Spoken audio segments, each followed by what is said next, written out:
Good evening, ladies and gentlemen. Thursday night was a nice game, but that is not the main event because real football fans know that the main event is Sunday at 1 p.m.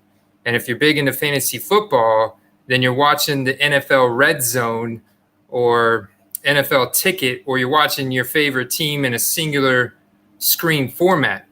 But tonight, we have a football card spectacular because of so much excitement that's been going on and so much positive feedback that I received from you guys the last time that I had this guy on the channel.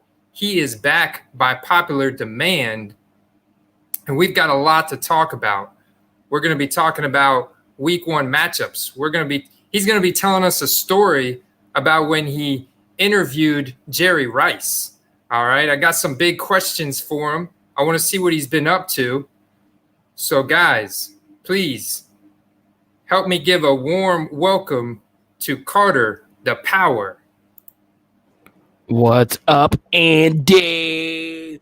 Fantasy Football Live broadcast, and we got cards. Oh, my goodness, Andy. Are you kidding me? Oh, look at this. We start off the evening with Odell Beckham Jr. Prism. And I want to make an announcement, okay? Ooh. You guys, and this includes Ziggy, this includes all these cool people in the chat. I want you guys, what's up, Brian? How you doing tonight? Samuels? You know, I want everyone to know that I am going to be launching, I do sports gems, okay? But I am going to do a card channel because people like Andy, people like my boy Daps and all these fancy YouTube channels. But you know one thing, Andy, I figured out? The only cards I really love are prisms. Those are the only, and it could just be that I'm new. It could just be that I'm not that smart when it comes to cards. But I want to talk about prism cards, and in particular, prism cards in the college jersey. Because just this week, and I need some help from all the people watching today. I want this to be very interactive. I bought 28 NFL draft pick prisms for $20. And not one of these newer ones, like the older, I don't remember what year the set was from. But it came with like all these college players that I love so much, Andy. Rob Gronkowski, Witten, Larry Fitzgerald. So I'm a big LSU fan. And LaShawn McCoy, even though he played for Pitt, won LSU a national championship because he beat West Virginia, and that helped LSU get in the title game in 2007. I bought his college jersey card, and each card came out to, 28 cards for legit $20. Comes out to, I'm horrible at math, like 60 cents a card? I'll happily build my college prism PC, even if they aren't really worth anything. So, I don't know. I want to talk about all of that today. I'm so excited to be on the card broadcast tonight. What's up, David? David's in the building. Let's go. Let's go, David. Let's dig in.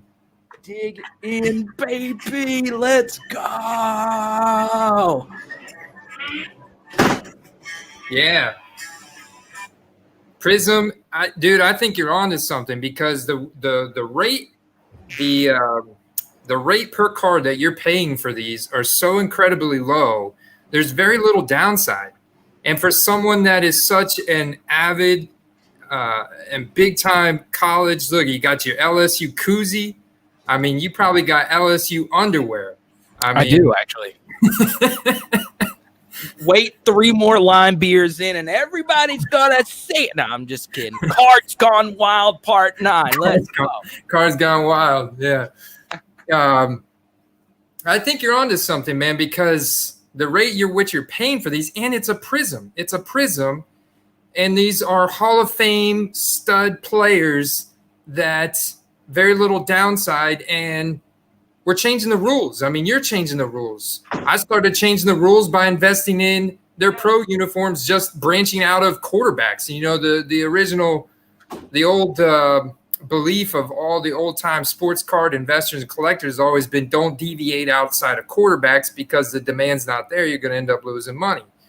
And there's been tons of examples in years past to show that. But this year is different because of all the new growth and the new people like yourself and myself and like these awesome guys here in the chat, you know? Exactly. And there's nothing to say that rule then can't be or you know, it can't evolve again into a demand for these players in their college uniform. Exactly. So look, so one of my top athletes of all time, and he was a friend of mine in college, was Patrick Peterson. So I was at LSU when PP7 was there, and he was one that started the DBU movement. So a big reason why Tyrann Mathieu is who he is now is because Patrick Peterson was his mentor. Patrick Peterson got him on the right track. Okay. He was the one that told the Arizona Cardinals, hey, this guy, all he did was smoke weed. Big whoop. Draft him, and you saw the Cardinals ended up making a really good pick, getting him in the third round. But, you know, I paid like 90 cents for this card. So, you know, it means a lot to me. And when it comes to sports collecting, I know we get caught up in how much is something worth, and I need a Luka barbershop prism red, white, and blue card because it's worth $1 gazillion. Well, okay, what's it worth to you? And these college jersey cards, they mean a lot to me. And if I like the fact that they're dirt cheap. I'm able to build my college jersey collection, but you know, it's interesting because I'm super excited about this Prism channel I'm going to launch and growing my Prism sets, and then eventually getting into all the other different types of cards and knowing the difference between a National Treasures auto versus a Prism sticker auto. So, you know, I'm learning just by watching you guys. Hold on, let me read what Ziggy wrote here. Did you see the article on the LSU guys selling to the local fans? You can make money selling in SEC markets. No, send it to me, Ziggy. I'd like to see that. Do you know what he's talking about here? I had no clue. I had no clue. I had no idea, and I cover everything LSU. Heck, the reason I've been able to pay rent is talking about LSU on YouTube. So it's interesting. There's so much that happens with that program. It's the craziest freaking college football program ever. So. Yeah, I learn new things every day. So, Ziggy, yeah, send that to me, put it in the YouTube chat or whatever, and I'll look at it. But this is what's funny, Andy, and this is why I need your help, and I need Brad, and Brad is right. Bucs are going to start 0-1. This man right here. What in the world? This man right here is going to throw. Sorry, guys. Yeah, I know. That was intentional, of course, Andy. You're afraid of the true greatest passer of all time. Wait, who's first all time in yards? Who's first all time? Drew Brees. Percentage. Who's first all time in every stat? Oh, yeah, it's Drew Brees, not Tom Stinking Brady. Aren't championships a stat? No, yeah. I mean, winning's got to count for something, right? Yeah. And guess what? You need a great defense to win. You need a soft division like the AFC least. You needed that to win. So, look, I understand. Tom Brady's best quarterback he's had to face in the AFC East is beach ball arm Chad Pennington. So don't come at me when Drew Brees, his entire prime of his career, has had Matt Ryan and prime Cam Newton to go up against. Are you kidding me? And wait, hold on. What's the other team in the NFC South? The Buccaneers. How could I forget? Because they've been so notable this past decade. My goodness. So Drew Brees is really the greatest quarterback of all time, not Tom stinking Brady.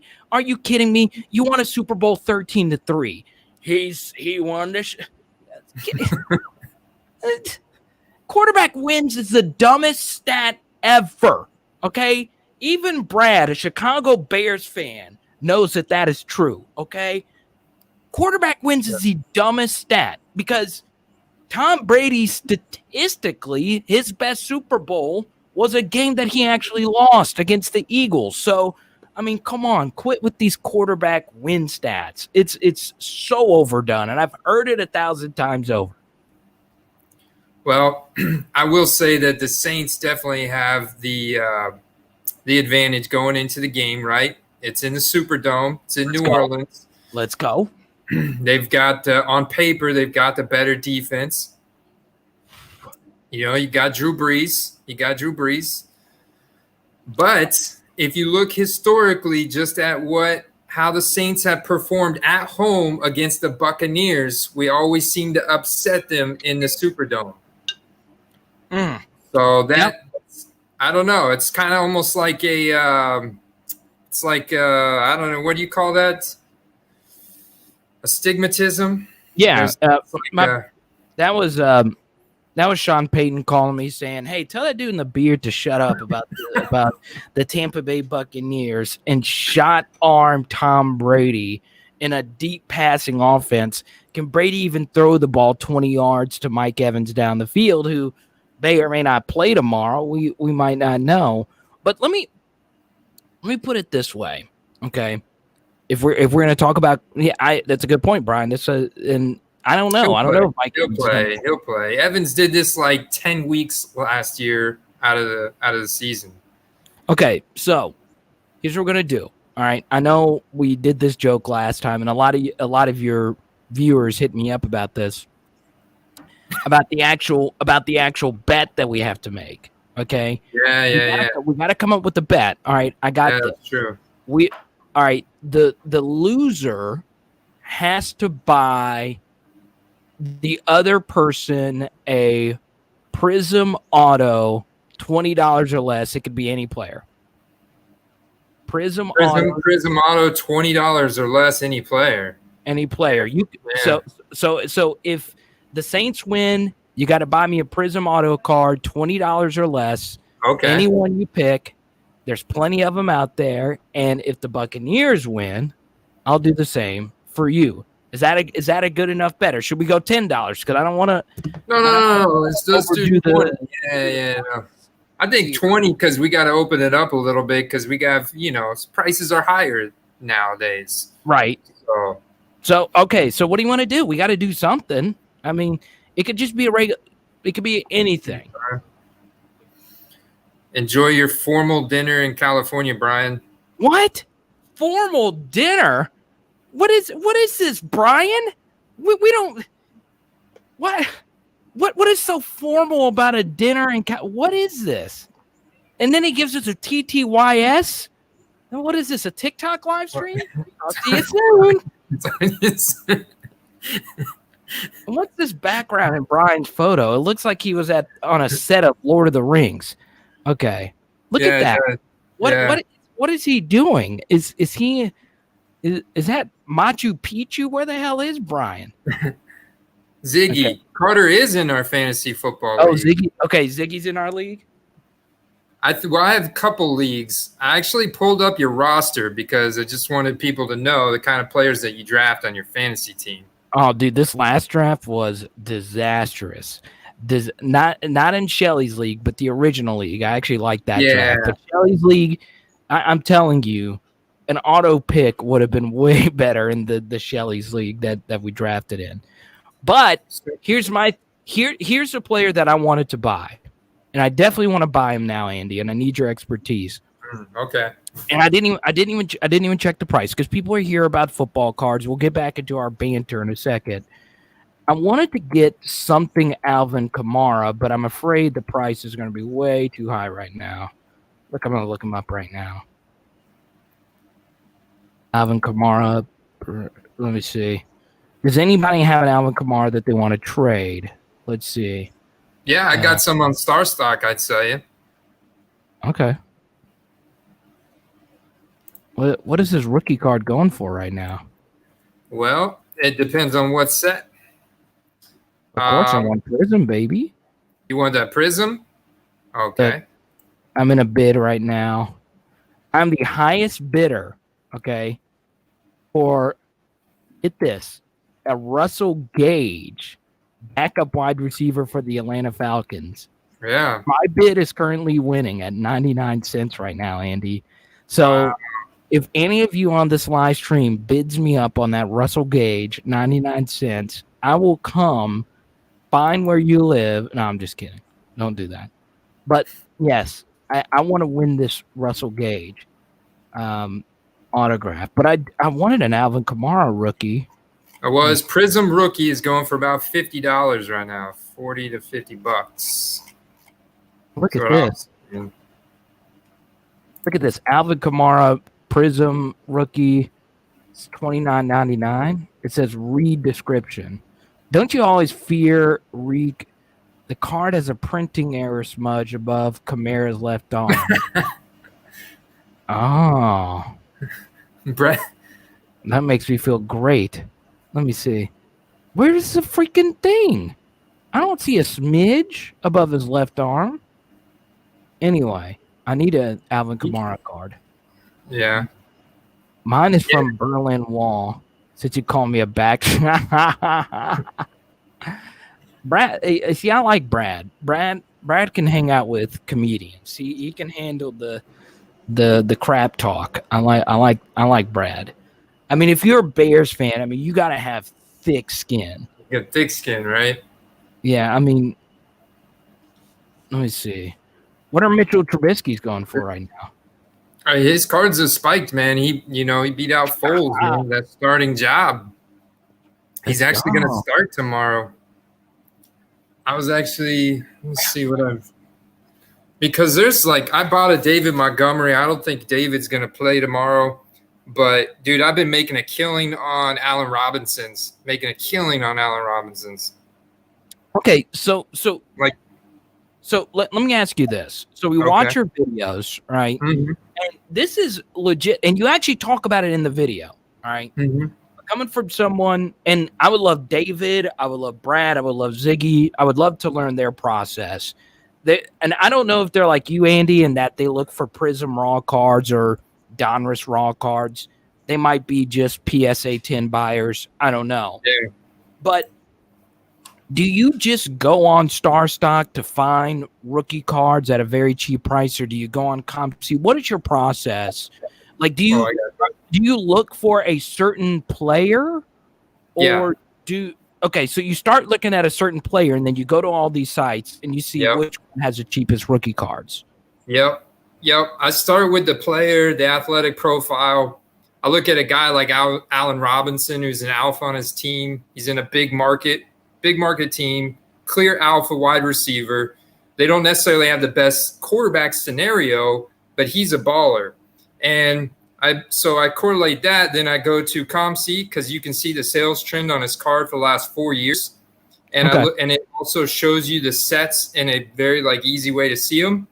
And then from there, I go to Becket Marketplace, where you can. It's run by a ton of independent card shops. It's a very clunky, very almost cumbersome website to use and hard to find stuff. They don't have pictures for all their cards. Some cards aren't listed as rookie cards. But then I go there and I'll try and find a lot of the player's rookie card that I'm looking for. And like Allen Robinson, I was able to find 20 of his Prism rookie cards back in July for 75 cents each, literally. They were like $1, but because I bought them at volume, I got like 75 cents each on those cards. I bought them all. Spent hours on Becket Marketplace because when you're shopping through these little independent card shops on Becket, you gotta buy enough to get free shipping. And so if I don't find the cards I'm looking for on Becket Marketplace, at the same time I'm going to eBay and looking for lots. Or if it's someone that I'm seriously targeting for long term, then I'm looking for more graded cards. Then I'll go to eBay as well. I'm always using eBay in the mix and using. There's several different websites you can use, like 310point.com, but I use pwccmarketplace.com. They have a market price research, and you can just search your card and see how it was sold on eBay. Right. So between those three platforms, that's how I make my decision. But where I've been super, super successful is buying these lots of rookie cards off of Becket Marketplace and then taking physical possession, putting them in a penny sleeve, and then sending them to Starstock. They list them. I've sold each one of my Allen Robinsons for $20 to $25 a piece. So, yeah, man. I've only got a few left. Let me see what Samuel's saying. He's got Origins Alvin Kamara. I'm not familiar with the Origins cards. Do they look cool? It's nice, yeah. I got an Origins Chris Godwin. Here's an Origins Chris Godwin that's an Origins. Yeah, that's an Origins Chris Godwin that's numbered out of 199. There's a big jumbo jersey patch there. So can I make an admission to you? So sure. I made a big trade in fantasy football and almost won my league last year. And I traded Michael Thomas and Duke Johnson. And in return, I got Chris Godwin, Austin Eckler, and James Conner. And obviously, Michael Thomas was the best wide receiver, but I won that trade in a landslide. And Eckler balled last year, man. God, man. And it's funny. I think Austin's going to have there's going to be some regression, let's be honest. But, he stays in shape. He works his ass off. He has a great work ethic. I think he's going to be great again next year. I really do. I do believe in that guy. So yeah, he's good. So the funny thing is I became a Chris Godwin fan until Tom Brady comes to town. And this isn't a knock on Brady. I would never deny Tom Brady being a top 5, top 10 quarterback of all time. If you factor in quarterback wins, he's obviously the greatest quarterback of all time. But I'm interested to see how this offense is going to work. And, you add Leonard Fournette. You add Rob Gronkowski. Obviously, Mike Evans is the deep ball receiver, and Chris Godwin's a little bit more of the intermediary. But, a lot of people are saying, Chris Godwin, his celebrity is going to get even bigger with Tom Brady in town. And especially if he's going to play the Julian Edelman role. It's just, I want to see this offense before I say Chris Godwin's going to have the same year he had last year. Yeah. No, I'm with you. I'm totally with you. I had no clue. The chemistry, there's so many different pieces in this offense right now. Man, so many different question marks. I don't know. And that's what I was telling some guys the other day is like, you look at Tom Brady's accuracy and his efficiency markers last year was not good. It was not good. His clean pocket percentage, his deep ball completion percentage was pretty good. I think he's always been pretty good at that. But his clean pocket completion percentage, his completion percentage under pressure, and his play action completion percentage was like 20th to 30th ranked in the league. So that's like he's got a lot to come back, whereas Drew Brees, nah, man, when he was healthy, he was in the game. He was top 10 clean pocket percentage, play action percentage. One of the best screen game QBs in, ever, if not the best ever. And then you add Alvin Kamara into that mix, and he's about to get his deal, right? Like, did he sign his deal? Yeah, it's done. It's done. It's done. Schefter confirmed it today, and here's what's interesting about that. Okay, I honestly thought this deal wasn't going to get done. I honestly thought the Saints, which is one of the more progressive organizations, man, I am really shocked that they gave him this money, especially knowing that, none of these big running back deals have worked itself out. Yeah. I have Zeke in a lot of leagues this year. He fell to me in a lot of leagues at 5 and 6, and I'm interested to see if he still has tread on the tires. I mean, he wasn't the same back he was the year before. So, same thing with AK-41. I mean, when he was playing, he was one of the most efficient running backs ever. But now that he's with the Saints long term, I kind of want to buy his card, but I also kind of want to wait and see. So it's interesting. I am interested. How much did Godwin's prices go up after Brady? What was it? Was it gigantic? Oh yeah, man. because I bought his cards right after Brady signed. That's what got me back into cards, actually. Really? And he was one of the first players I was like, oh, Godwin helped me crush it in my fantasy leagues last year. I got to get Chris Godwin. Became my favorite, pretty much my favorite player on the Bucs. I went out, I was buying his prisms for right at $10. I bought an autograph card that was like numbered to 50 for $15. I was buying his optics for $2 and $3. Now that prism is trading around $75 raw per card. So big increase there. Yeah, man, big increase. I mean, it just kept climbing because you had the signing and then you had the COVID and all the influx of people in getting into the sports card market. So it just kept climbing, All right, I want to talk about Stinger's comment here because obviously I'm not – okay, Spada Stinger. I like that name. So Spada. So, Andy, I don't like to publicly talk about my successes. The worst thing is whenever I do a live stream and someone asks, hey, tell us what all you've done or whatever. But I will say this, right?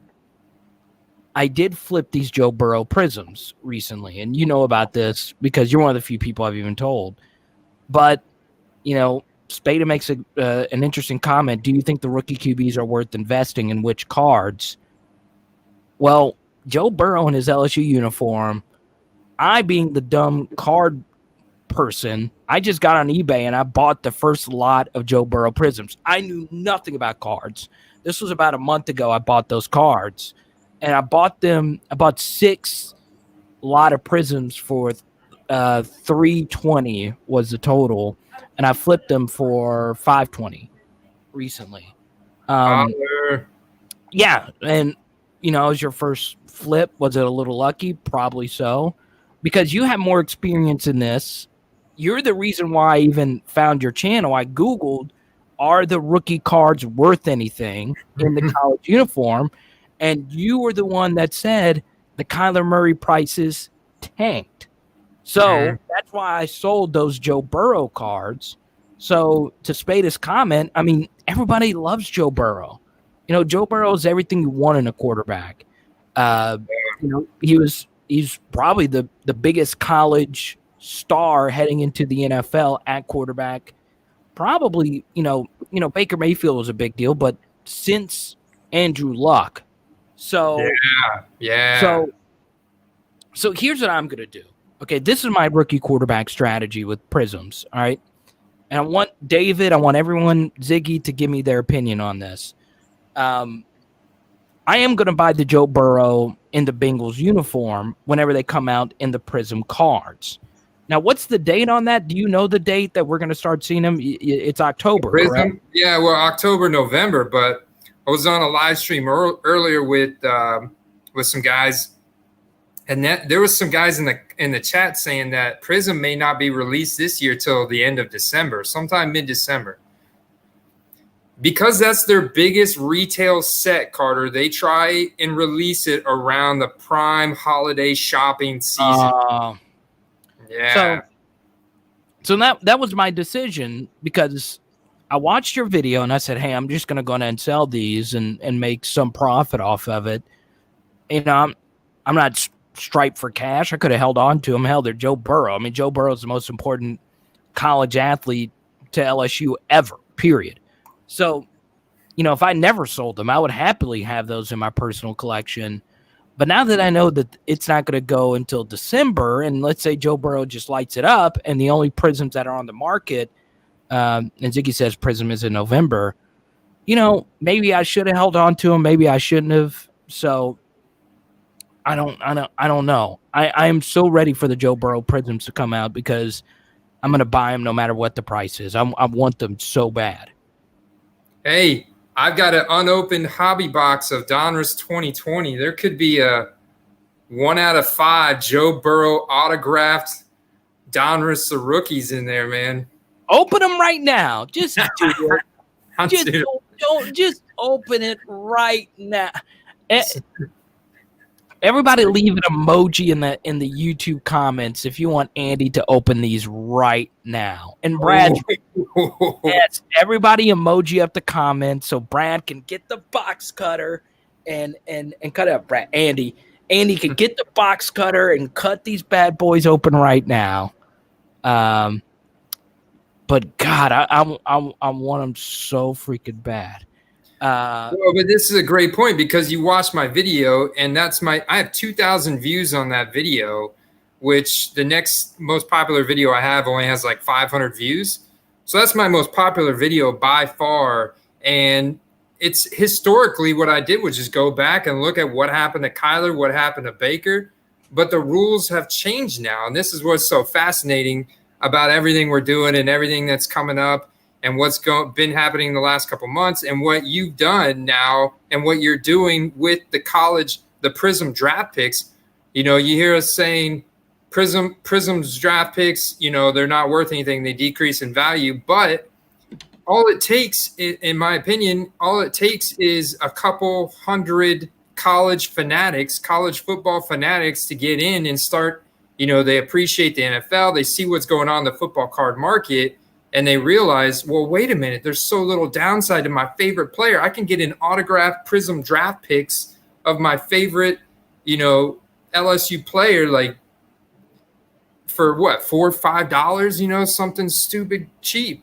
I bought a bunch of autos. I bought Quan Alexander's auto. I bought, hopefully I win Russell Gage's auto for 99 cents.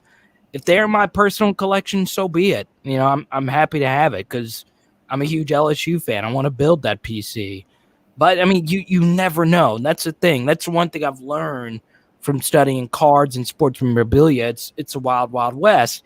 And in honor, Andy, once again, I actually bought these Kyler Murrays because of your video. I wanted to show this from that. These were $1 a piece. Now, this isn't a draft picks Prism, but it essentially is. It's him in his college uniform, and I got 2 of them here.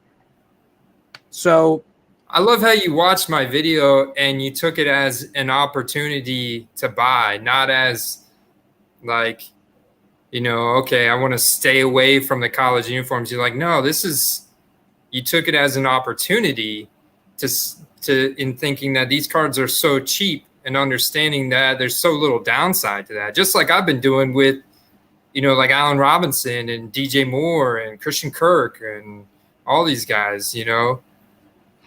Because the truth is, all these NFL players were good in college. So at least the player in their college uniform, for instance, let's if Joe Burrow ends up being a great NFL quarterback, obviously the NFL card is more important than the college card.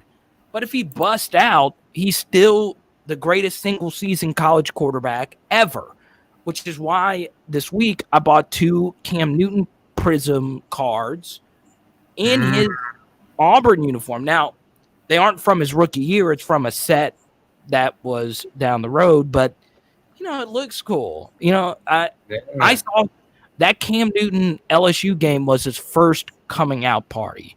I was at that game in Jordan-Hare Stadium. I remember him dragging Patrick Peterson into the end zone, and that was when everybody was like, wow, Patrick Peterson's like the biggest freak athlete in the SEC, and Cam Newton drug him 20 yards into the end zone. So, you know, it's fascinating because I'm a college fan, but I'm also an NFL fan, and I'm also an NFL draft fan. So the college jerseys and the NFL draft pick cards are just really freaking cool to me. And the fact that, you know, I can add them to 28 of them to my PC for $20, I'll do that all day. Yeah, for sure, man. I think all it takes is a couple guys with that same mindset, and that card will easily go from $1 to 20. You know, Dude, it won't. I don't think it'll take much. It doesn't. Great question here from Zeroism, or however you say his name, because we were talking about old Gardner Minshew. Yeah, buddy. Jay Gruden. It's interesting because obviously they play in Jacksonville. Jacksonville, not a big team. But they do have my dude DJ Chark, and since I've spent so much money and time getting DJ Chark prisms, I might as well invest into some Gardner Minshew's. Dude, his PSA 10s prisms were selling for like $150 just a few weeks ago. I wouldn't be surprised if they're minimum $250 right now. He's a Jaguar king. Yes. He's got charisma. He's also got a very good accuracy rating. He's got talent, man. I was really impressed. Like, I remember when Nick Foles got hurt, I was like, oh, crap, because I drafted D.D. Westbrook in my fantasy league, and then I picked up DJ Chark as a handcuff, and I was like, crap, Nick Foles got hurt. Who's this guy, rookie, coming out? And I was like, oh, man, Minshew can play. Minshew, he can play. You know, he doesn't have an O-line. The Jaguars' defense totally tanked, but homeboy can play. So you want to know what's interesting, and I want to shout him out because you love him. On playerprofiler.com, Scott Smith is one of my closest friends in fantasy, and he's a sharp. You know, whenever you meet one of these people that really know what they're doing in the analytics, this blew me away, okay? And I'll pull up the screenshot later. But if you pulled up Gardner Minshew stats and you put them right next to Kyler Murray stats, they're identical. Legit. Rushing yards, passing yards, not as many passing yards because, you know, he didn't play as many games as Kyler, who started wire to wire. But, you know, fantasy-wise, Gardner's not a bad pickup to put on your bench because they're going to be behind in a lot of games. Jay Gruden's offense can be fantasy-friendly. And, you know, he's got DJ Chark. DJ Chark's one of the fastest wide receivers in the NFL. So he's going to have room to throw the football underneath to Chris Thompson, one of the best pass-catching running backs in the NFL. So, you know. Guess what? Who just bought a ton of Chris Thompson rookie cards last night? What did you get him for? Prisms, Selects, Topps Chrome. And guess what? What else is cool about it? His rookie year is 2015. And he played for the Redskins. Right. They're no longer the Redskins. So you got that little Redskins logo on there, which I think is going to hold value long-term as well. I bought them dirt cheap. I bought them for $1. I bought them for like $1.78 each. Like, I bought at volume on Becket Marketplace. I got some autographs. I'm excited. I got a bunch of Chris Thompsons coming in. Good. I think he's going to be very fantasy relevant. If he is a third down back, he's probably going to be. Raquel Armstead's been on the COVID list. So Brad Nolan just name drop your boy here. Laviska Shenault. But not only that, but Michael Pittman Jr. Dude, Pittman's made me some money this week. So I bought a lot of Michael Pittman rookie prisms for $40. I bought 19 of them for $40. And I've sold, I think, 15 of them for $45. And I still have a blue prism and a silver prism and a pink prism in my set. I hope Michael Pittman Jr. breaks out. I hope you're right, Brad, because guess what? I think he can break out too. He's going to play the Mike Williams role in that offense. Historically, you know, you go all the way back to Vincent Jackson. Phillip Rivers loves tall targets, whether it's Vincent Jackson or Antonio Gates. Michael Pittman Jr. is the only one that fits that mold. Ty Hilton and Paris Campbell are smaller players. So, I mean, Pittman Jr. is going to be on the field. His target share, I don't know. I mean, you never know with Phillip Rivers, but we'll see. Yeah, dude, that's a big story. So the Jags at Indianapolis. I wrote down all the point spreads here. Let me see what that. Yeah, okay. No, Indianapolis at Jacksonville, and it's a 45-point over/under. Indianapolis is favored to win by 8, and 96% of people on Vegas Insider are smashing the under on that game. I get that. That. I would bet the under too. New quarterback, brand new weapons. Jacksonville, new OC. But I think like in my mind at this point, because of the success that I have seen with the cards that I bought and selling, when people told me to not deviate from quarterbacks, and now I'm just like totally throwing all those old rules out the window, and I've totally changed the way I think about football cards, and I am correlating everything from fantasy with football cards. So Chris Thompson, I think he's going to have some really big weeks. They're going to need him. He's a great receiving back. I also look at another guy like Jerick McKinnon on San Francisco. Good athlete, right? They don't have Matt Breida anymore.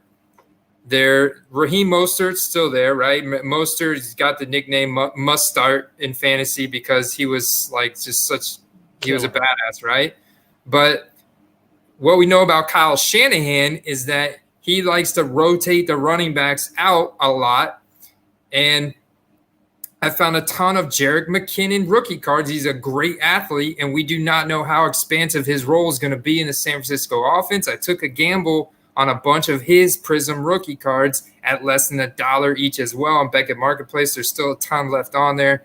That's just another thing like I'm looking at, like that's like kind of like the guys that you would play in like a GPP, like on DraftKings. Like if you're looking for that tournament play, like you're looking for a guy that you can get at value that's going to go out and that has a high ceiling. Like we don't know what this guy's ceiling is because we don't know exactly what his role is. It's week 1.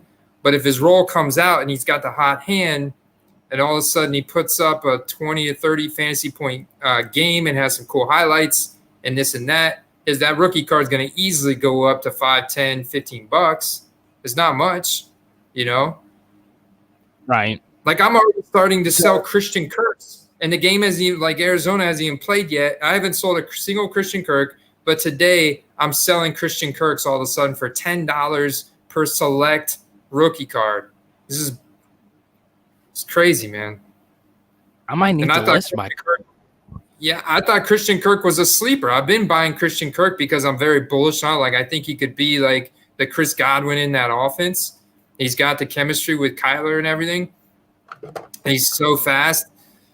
I've been buying them, and they haven't been selling at all. But now they're selling. So it's like, man, I see these fantasy guys, and like we talked about, Starstock has got a competition with Adam Levitan, Matthew Berry. Starstock has got these guys into football cards. They're giving them $500. They start out with $500. They've got to buy football cards on Starstock, and they've got probably 10 guys in there, mixed between fantasy analysts. They got a professional basketball player. They got freaking Matthew Berry in there and Adam Levitan in there. I'm like, this is going to bring a lot of additional visibility to the football card market from fantasy footballers. So, yeah, I agree. Let me show my boy Brad. Here we go. I actually still have 6 Michael Pittmans left over. Got that pink Prism. I like that. And then the blue. And I got 2 more here. Actually, 3 more. And 2 silvers and then another silver right there. So yeah, I am in on Michael Pittman. I really am. Yeah, that is interesting. So I put I'm gonna start buying on Starstock because I like what they're doing, and from what you told me that they handle everything from selling and whatnot. That is so interesting. So would you recommend people that are watching this today to look into Starstock services? I've been saying it for weeks, but yes, because all you do, you get these little boxes off of Amazon, you put your cards in a penny sleeve, you send it to their PO box.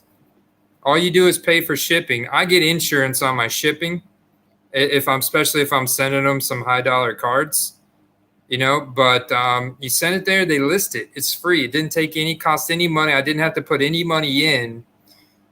So I've done a rough calculation, guys. My balance in Starstock right now is right at $1,300 from zero. And I equated that the cards that I've sold, which is around 65 cards now, that initial investment was right under $300. Wow. Yeah, and I'm up to 1,300. Look at you. And I've got this. I've been so busy, dude. I've got more boxes to send them with. Like, that's like my priority list for Monday. And you send it and they take care of everything. They just have a warehouse. Dude, and I love it because they're like Johnny on the spot, man. They send me an email when they get my cards. They send me an email when they start uploading them. They send me an email when they're uploaded. And like I remember I went in, I thought there was a glitch. As they're ramping up, they're a pretty new company. They're only like 5 or 6 months old, but their co-founder, one of their co-founders comes from like software development, app development world, and their other co-founder comes from FanDuel. So he's got that fantasy background as well, which is probably why he had connections to be able to bring in. They're driving this traffic in to bring in guys like Matthew Berry and stuff to play in this competition. And what's cool is, man, that just the customer service aspect is incredible. That's and great. The turnaround time, like guys are talking about, sending cards to PSA, it takes 6 months to get graded. Sending cards to ComC, which was the largest and still it probably is the largest, online trading platform. Check out mycard.com. And they're taking, my buddies sent hundreds and hundreds of cards to them months ago. Brad, the comeback card investor, and they still have not been uploaded. They keep delaying. Starstock is not delaying, dude. They literally, my second submission took 1 business week from the time I sent it to them to the time they have my cards listed. All right. Let me go on Starstock right now. I'm gonna get one more beer in me, and I'm going to buy a Luca Prism Mint 10. Oh, I got a Luca. My girlfriend just gave me the most evil eye of all time. Because you're not selling cards on Starstock yet? Yes, exactly. That is. Okay, let's. Yeah, she said I won't have a place to sleep tonight if I do that. Oh man, I love her. Let's see. Yes. Let me find. So if I were to go, let me see. Luka Doncic. Brad summed up the secret formula and what. But Becket's great. Like I go to Becket first, but if you go to Becket now and you look for, I don't know, it's just like Becket. Yeah, you could still find a ton of sleepers. Like I've got a card coming in that I'm very excited about. I bought an AJ Brown National Treasures autograph jersey card. Guess how much do you think I paid for that? Probably. It's 1 out of 99. It's 1 out of 99. I'd probably say 25. You're right. $25 in there. That's a good. I'm all in on AJ Brown. I love his fit in that offense. He's a physical wide receiver. Also, something else about him is that Nashville fits him well as a city. He's a Southern guy. Played at Ole Miss. So, God, I love AJ Brown. I love the way he plays. I loved him at Ole Miss. Yeah, he overcame a gruesome injury to be as good as he is now. So, yeah, I'm going to do the Starstock thing. And the reason why I'm going to do the Starstock thing is legit. My girlfriend is tired of seeing cards everywhere. So, and this might be your favorite part about Starstock, Carter, because they only accept certain sets, right? So this is the catch about Starstock. They only accept rookie cards of active players, and they have to be skill positions. So they don't accept defensive players at this time. Right. All right. And they only accept specific sets. But guess which one of those is part of they accept Prism draft picks. No. Uniform. Yes. Look at that. They accept draft picks. And so I've seen Joe Burrow's on there selling. Clyde Edwards-Hilaire's on there selling. Laviska Shenault's on there selling. I bet you Clyde's price went through the freaking roof. Like, honestly, man, I'm excited. It's going to be in an upcoming mail day. that AJ Brown. When I found that, I was super excited. It didn't get refunded either, so I'm happy about that. But yeah, dude, that like if I knew that like months ago, like that's where my strategy has evolved, because in the beginning I was buying cards to like off of eBay and off of Becket to send them to ComC.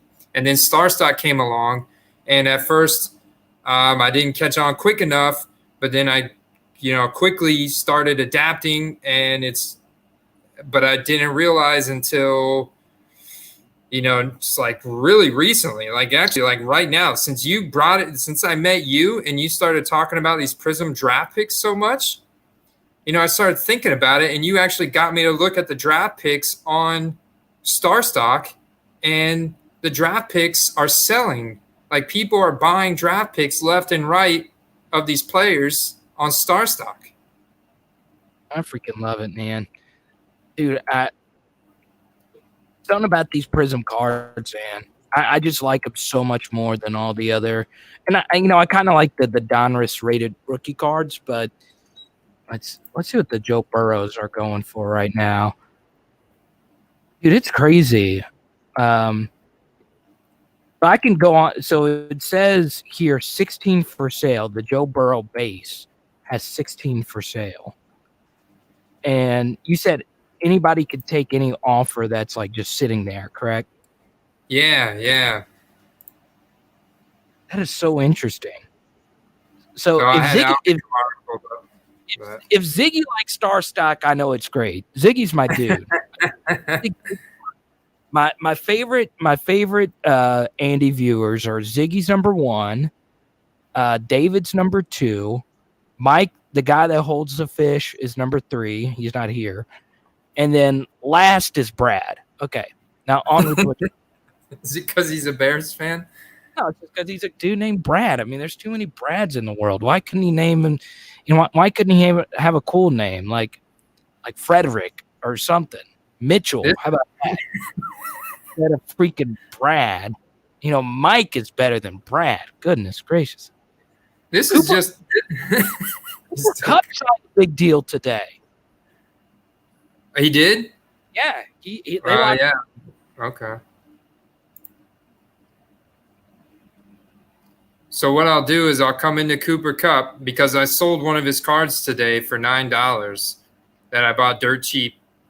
So you can see that I think I sold all my Cooper Kupps, but there's 10 cards in the vault, 4 for sale from 10, 6 offers from 850. So if I had a Cooper Kupp, I could just, and it wasn't listed, I could just say, I want to sell it for 850. I'll take that. And you can immediately sell a card. Yeah, man. I've got a Cooper Kupp. This is mine, this lime. But yeah, I guess it got a Starstock C. They're pretty good about grading the cards. Like I feel like if you were to get a Starstock A, that would at least grade a 9 to 10.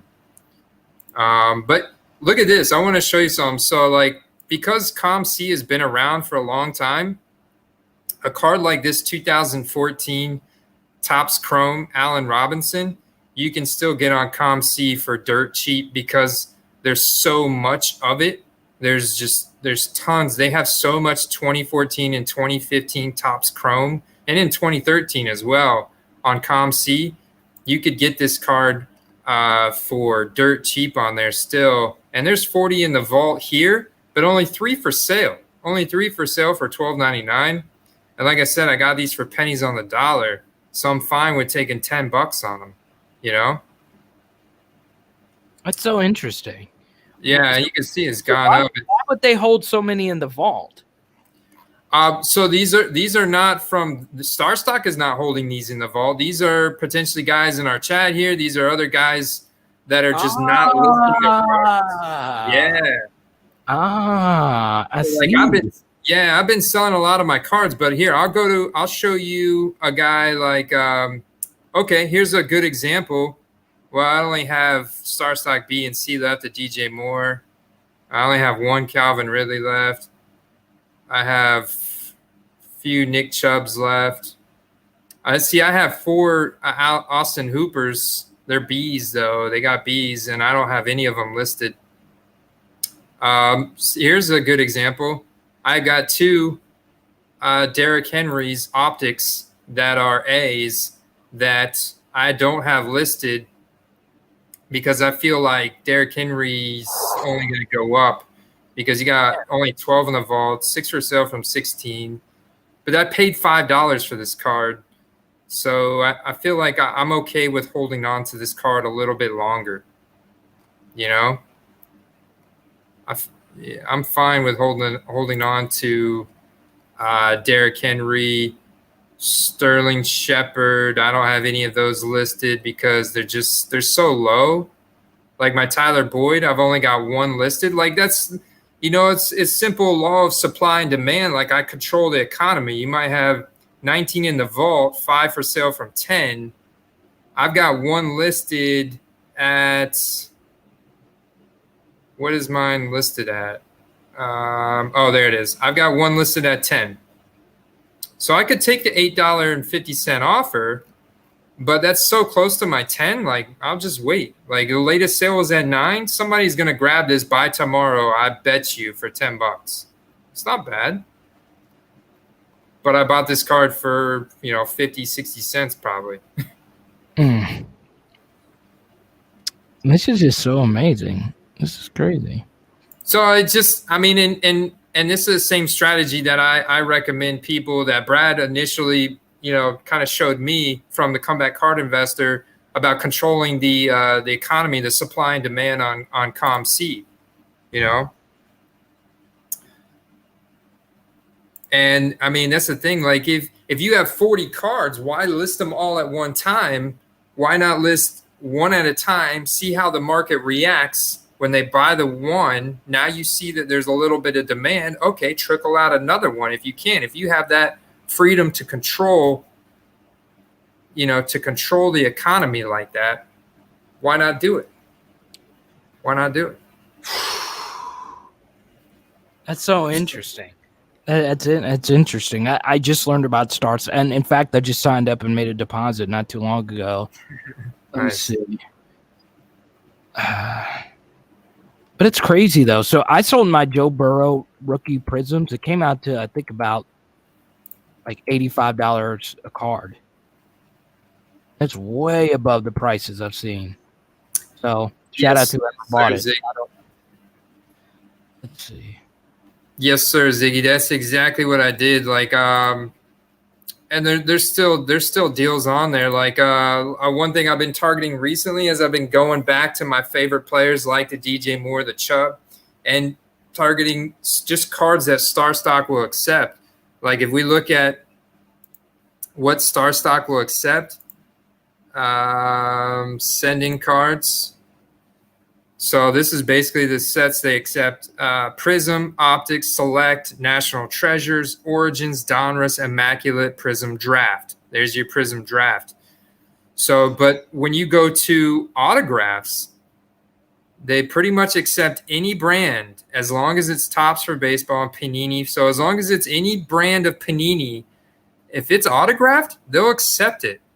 So what I've been doing is going back on Becket to all of my favorite players that I've made money off of their base Prism and base Donruss and Optics, and going back to see what offsets, Origins, National Treasures, Panini Black, Unparalleled. You guys know all the sets better than me, but there's a ton of different parallels of Panini that have autographed versions of the card that look pretty sick, that Starstock will accept. And I feel like you have a much higher chance of selling that card for profit on Starstock than you do on eBay or COMC, because it gets lost in the shuffle with just millions of other cards. So let's talk about the fees. Are the fees gross on Starstock? No, they're 5%. So there's a transaction fee. It's 5%. And I believe there's no fee to cash out. Like, I don't think I'm going to get charged again to cash out my money from what I remember. And there's an interview with Scott, the co-founder of Starstock, on Brad, the Comeback Card Investors channel, if you go back in his video, and their fees are 5%, and that's it. Like 5% on transaction, and that's it. I haven't cashed out yet, so if there's additional fees that they've since implemented, I don't know. But from what I understand, the fees are pretty much half of what these other platforms are. And they did that from a competitive business advantage because they knew they're a startup and they've got a lot of competition out there. But they're quickly grabbing a lot of market share. God, this is so cool. This is so cool. You know, I have been buying a couple on stock. I've only actually bought one card. I can't say a couple. I bought a Leonard Fournette Prism because I couldn't find Leonard Fournette Prisms on ComC when he signed with the Bucs. That same right then, I was like, dude, I gotta find a Leonard Fournette. Like, is there any left? I went to Becket. Actually, I found a lot of select Leonard Fournette rookie cards that I'm expecting that I should make some nice profit on. But that was it. Prism, but I did find a Starstock Leonard Fournette that I grabbed for $8. So rookie card. So I was like, boom. That was the only card I bought though so far. Look at you.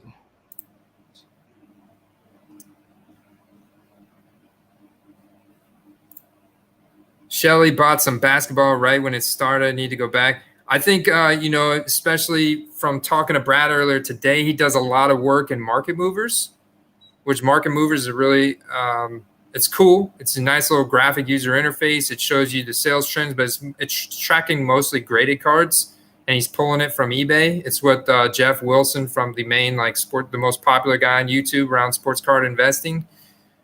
His tool, because he runs a couple of tech companies. He started this sports card investor market movers, and what Brad has seen that basketball cards across the board have tanked in the last 2 weeks.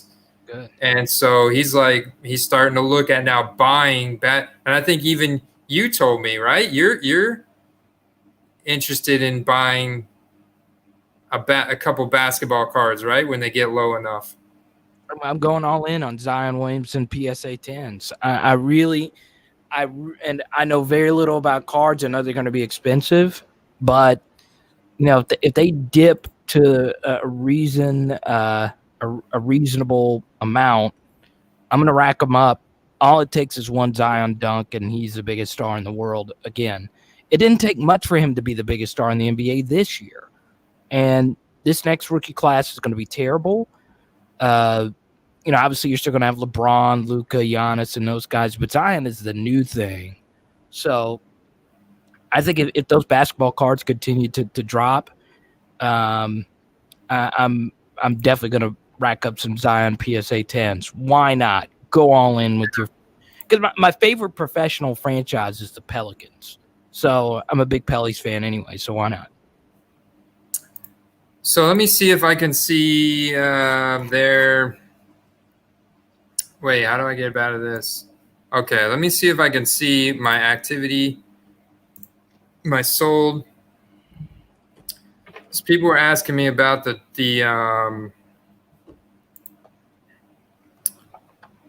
about Starstock, maybe frequently asked questions like, yeah, look, Starstock charges a 5% fee to the seller per sale. We also charge 3% on deposits, but are waiving that fee to all of our new users right now. We do not charge fees for ingestion, storage, cash withdrawal, or at purchase. So that's what I'm saying, Carter. I get 5% when I sell a card. They take it out of that transaction. That's it. The rest of that money in my account is mine. So how much is it to mail your cards there? And okay, well, there's one dude who gave me a really clutch pointer. If you got a printer at home, use pirateship.com, print out your own shipping label. It's like way cheaper than going to the post office. But I just like a dummy went to the post office and I spent like $12, got insurance and everything. And it was, one of these, which is said to hold 100 cards or actually 200. I can normally fit like about 100, like 140 comfortably in here. And yeah, I put it right in that. and I put bubble wrap on that at the post office. So I think my total bill at the post office was like $14 with the bubble wrap. I mean, that's the most important part. I mean, to ship your cards there safely. I mean, it's worth it. Yeah. I feel good about getting the insurance, first class insurance, bubble wrap, little box. Don't go to the UPS store. I did that the very first time. It was arm and a leg, dude, because they had to ship it to the post office because it goes to a PO box. They had to ship it to a post office anyways. So I paid them to do like my leg, like instead of going to the post office. But that's it, brother. That's the only fee. 5% of final Carter sign is still dropping. Ziggy, I'm telling you that it's the easiest. I'm gonna wait till the PSA 10s. I mean, they're hovering what, under 600. So, I mean, why not? Let's see. What's up, Brad? I was checking out Brad's channel the other day and y'all's live stream. It was really good, Brad. Good stuff. Even though he was wearing a John Lynch jersey during the live stream the other day. Talk about the most overrated safety ever. I know. And here's the thing. Come at me, okay? Look at this. I don't mean to break 49ers hearts, okay? I was going to wait on the second beer, but now I got to open it. Okay. So tell me this, okay? We're talking about this era, correct? Yeah. So is John Lynch a top 5 safety of this era? Let's say since the year 2000. Is he a top 5 safety since the year 2000? I think if we were to compare athletic profiles, no. But if you were to take into consideration his intelligence, his on-field intelligence of being able to read offensive plays, like be able to read the patterns of what kind of plays they're running and being able to predict what kind of play they're going to run next and watching the quarterback, he was absolutely incredible. That was what he really did good at. So is he in the same breath as Ed Reed and Troy Polamalu? In the same, would you put him? Yeah. I would. You would not. Not in the discussion. Those two are up here. The rest of any safety that is played during this era is down here. There is a gap between those two and everybody else. So then John Lynch is in that group with, some very good safeties who you would throw in that mix. So, I mean, he might be a top 5 safety, but when I hear, surefire Hall of Famer, all-time great, maybe he'll be that as a GM. But to me, he was a very great safety. But is he an all-time undeniable great like Troy? I'll tell you this. I'll take Brian Dawkins over John Lynch. All right, you take Brian Dawkins. How about this? We go back and we go, play a game of Madden. All right. Right. I'll take the 2002 Buccaneers defense. I'll take the whole team. Brad Johnson, the whole 9. All right. I like Brad. And then you get what Brian Dawkins was on the Eagles, right? Yeah. Yeah. Okay. And then you get the 2002 Eagles. We're gonna repeat the Super Bowl, but it's gonna be the Bucs versus the Eagles. Like, okay, so David's smarter than me. I just went over here for the first thing. And then David, once again, David's a smart. See, David's my homie, man. He might be a Boston Bruins fan. I know nothing about hockey. I don't know anything about hockey at all. But David agrees with me. Dawkins over Lynch. Now, it's close. And Brian Dawkins isn't in the Ed Reed, Troy Polamalu category. But it's close. It's close between Dawkins and Lynch. They're in that next little tier right there. And then, okay, John Lynch is a top 5 safety. I take that back. Revisionist history. He's a top 5, but he's not. I don't know if I'd put him. I'd put him number 4. I'll put him number 4. Okay. Unless I think of somebody else who would. Yeah, he was better than Rodney Harrison. So yeah, I would. I think Troy Polamalu definitely top 3. I mean, he had the intelligence, plus he had the speed and the power, and he had phenomenal hits as well, and he had the hair, man. He had the hair. And Ed Reed's the best safety I've ever seen play. You know, hearing those Ed Reed, those Bill Belichick, hearing Bill Belichick talk about somebody like the way he talks about Ed Reed. I guarantee you Bill Belichick loves Ed Reed more than he loves Tom Brady, especially right now. I'm dead serious. The way Belichick talks about him. Steve Atwater, how about that? So here's what I'll say about that. Steve Atwater, I currently live in Arkansas. Shout out to Steve Atwater, one of the greatest Razorbacks of all time. I like that, KG. Can't forget about old Steve Atwater. But Ed Reed's number 1. Ed Reed's in my top 10 players of the modern era. So, you got any Ed Reed cards? No, and he's a New Orleans kid too, I believe. So, no, that's one NFL player I'd like to meet because Ed Reed had everything: intelligence, ridiculous speed, and the best thing was that with the ball in his hands, he was so ridiculous. And then we got Ronnie Lott and Rod Woodson. So this is what's interesting. Okay, now let's tie this back into cards.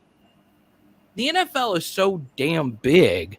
Why on earth aren't defensive cards a thing? Because, you look at some of the defensive stars in the NFL. There's some pretty big ones. And it's not just, like players that play a sexy position like safety. I mean, heck, defensive tackles are big stars now. I mean, has there been a bigger star in the NFL on the defensive line than J.J. Watt or Aaron Donald or J.J. Watt? Boom. Or you know whose card I'd like to have? This guy has always just been one of my personal favorites, Von Miller. Done for the season. Done for the season. His first season he'll ever miss. I mean, he's durable as heck. Love me some Von Miller.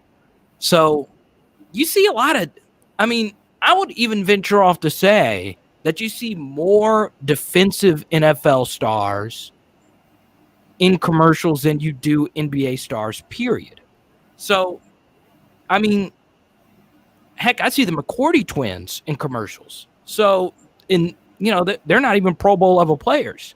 So, it's interesting. I'm shocked that there's not a bigger market for defensive cards, but I agree with you, Andy, that this eventually is going to become a thing. I really do. I think defensive cards will. Heck, I sent you that tweet earlier. There was someone trying to sell those Nick Bosa's for Nick Bosa's. And then what did you get those Bosa's for? You got those Bosa's for dirt cheap the other day. Dirt cheap, man, like $1. Select rookie card Nick I can't find many of them. I found all of the ones I could get, which is only a couple. But yeah, I'm working on a video of active defensive players because I think it is going to pick up. I think a couple things that will really help that.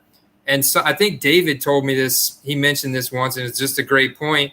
If more fantasy leagues had the independent defensive player, the IDP, right, then all of a sudden, like Starstock doesn't accept defensive players, but if there's more defensive players being played in fantasy leagues, then that's now a skill position that they're going to start accepting.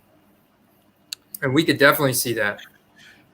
Or changing the rules. I think about it a lot because there have been some years where, even thrown in college, and Al's a smart guy. I like that. Ed, hands down. Atwater probably the hardest hitter though. So the crazy thing about that, there's so many defensive stars that are just huge. Like, when Von Miller won the Super Bowl MVP, he was introducing CMA artists. He was transcending a lot of lines that you normally don't see outside linebackers transcend. And that was just after one Super Bowl MVP. So, I think one thing that would help us, and I think one thing that would help the card industry, is for us to recognize that quarterbacks are a completely different subset in the sport than everyone else that plays in the sport of football. Because now we just group everyone in. Like for me, the NFL MVP should go to a quarterback every year. They're the most valuable player. But then there should be a separate award. Who's the MVP of the league that's not a quarterback? Yeah. And a defensive MVP. So here's another good example. The best player in college football, and I can't think of the year and whatnot, the best player in Ndamukong Suh's final year in Nebraska was Ndamukong Suh. He was so much better than every other college football player that year, but he played defensive tackle. So, it's hard to win the Heisman when you play defensive tackle. Well, especially in college where, college quarterbacks put up ridiculous numbers and it's not that hard, especially then. Ndamukong Suh should have won the Heisman. What team is he on now? I think he's with the who do he get picked up by? Is he with the Bucs? I don't know. Oh, yeah, okay. I'm messing with you because he's about. I was trying to remember because I know. As long as he doesn't stomp on Drew Brees. I'm hoping that him. I know. Because I've been talking all kinds of trash to you. I like that. Yeah, and see, Al makes a good point. So Charles Woodson, here's the thing about Charles Woodson and his Heisman. So he won that Heisman over Peyton Manning. And I'll show you in just a second now. I still have an unopened headliner, Charles Woodson. It's one of my favorite pieces. And I'm going to do a Sports Gems episode on my YouTube about it. What's interesting is that Charles Woodson won that Heisman because of the punt returns. It wasn't necessarily because of his defensive plays. He made big punt returns on national televised audiences when we didn't have as many games to watch in college football. That helped him out a lot. So I think one thing that will help out the defensive player movement is not only people like you and I talking about it, but we are in a very analytics-driven society, and while we don't have fantasy necessarily for defensive players that's great yet, we do have Pro Football Focus. We do have all these grading services that give defensive players an objective grade. And with that objective grade, and it's not just PFF, there's other people that do grading and whatnot. The more analytics and stuff like that we get out, the more we will learn about why Aaron Donald is so special or why Bobby Wagner has been the best linebacker in this past decade. So I think all those things will help out. Yeah, for sure, man. For sure. Thank you so much. Kenny Clark, the defensive tackle for – who does Kenny Clark play for now, Andy? Does he play for the Packers now? Kenny Clark. Oh, I don't – Isn't he the Packers, DT? That would be a Knicks fan that makes that comment. Oh, my God. He boss him. Jackson, that's his name. Jackson is also saying Jimmy G's a buy, which I did buy a PSA 9 Jimmy G. He's one of the only graded cards I have. I got it for $25. So I wasn't feeling too bad about that. And he's still down. I don't know. There's a lot of question marks around that team right now. A lot of people saying they're going to regress this year. I don't know, man. I don't know. But, yeah, at his price, if he's still around that $30 for a graded card, yeah. That's a good point here by Brad makes a really good I know I make a lot of fun about Brad, but I like Brad because he thinks outside the box. TJ Watt is a good defensive player. Oh, yeah, TJ Watt's a badass. Name recognition, superstar personality. When you think great defenses in the NFL, who do you think of traditionally? The Pittsburgh Steelers. So that makes a lot of sense. Let me see.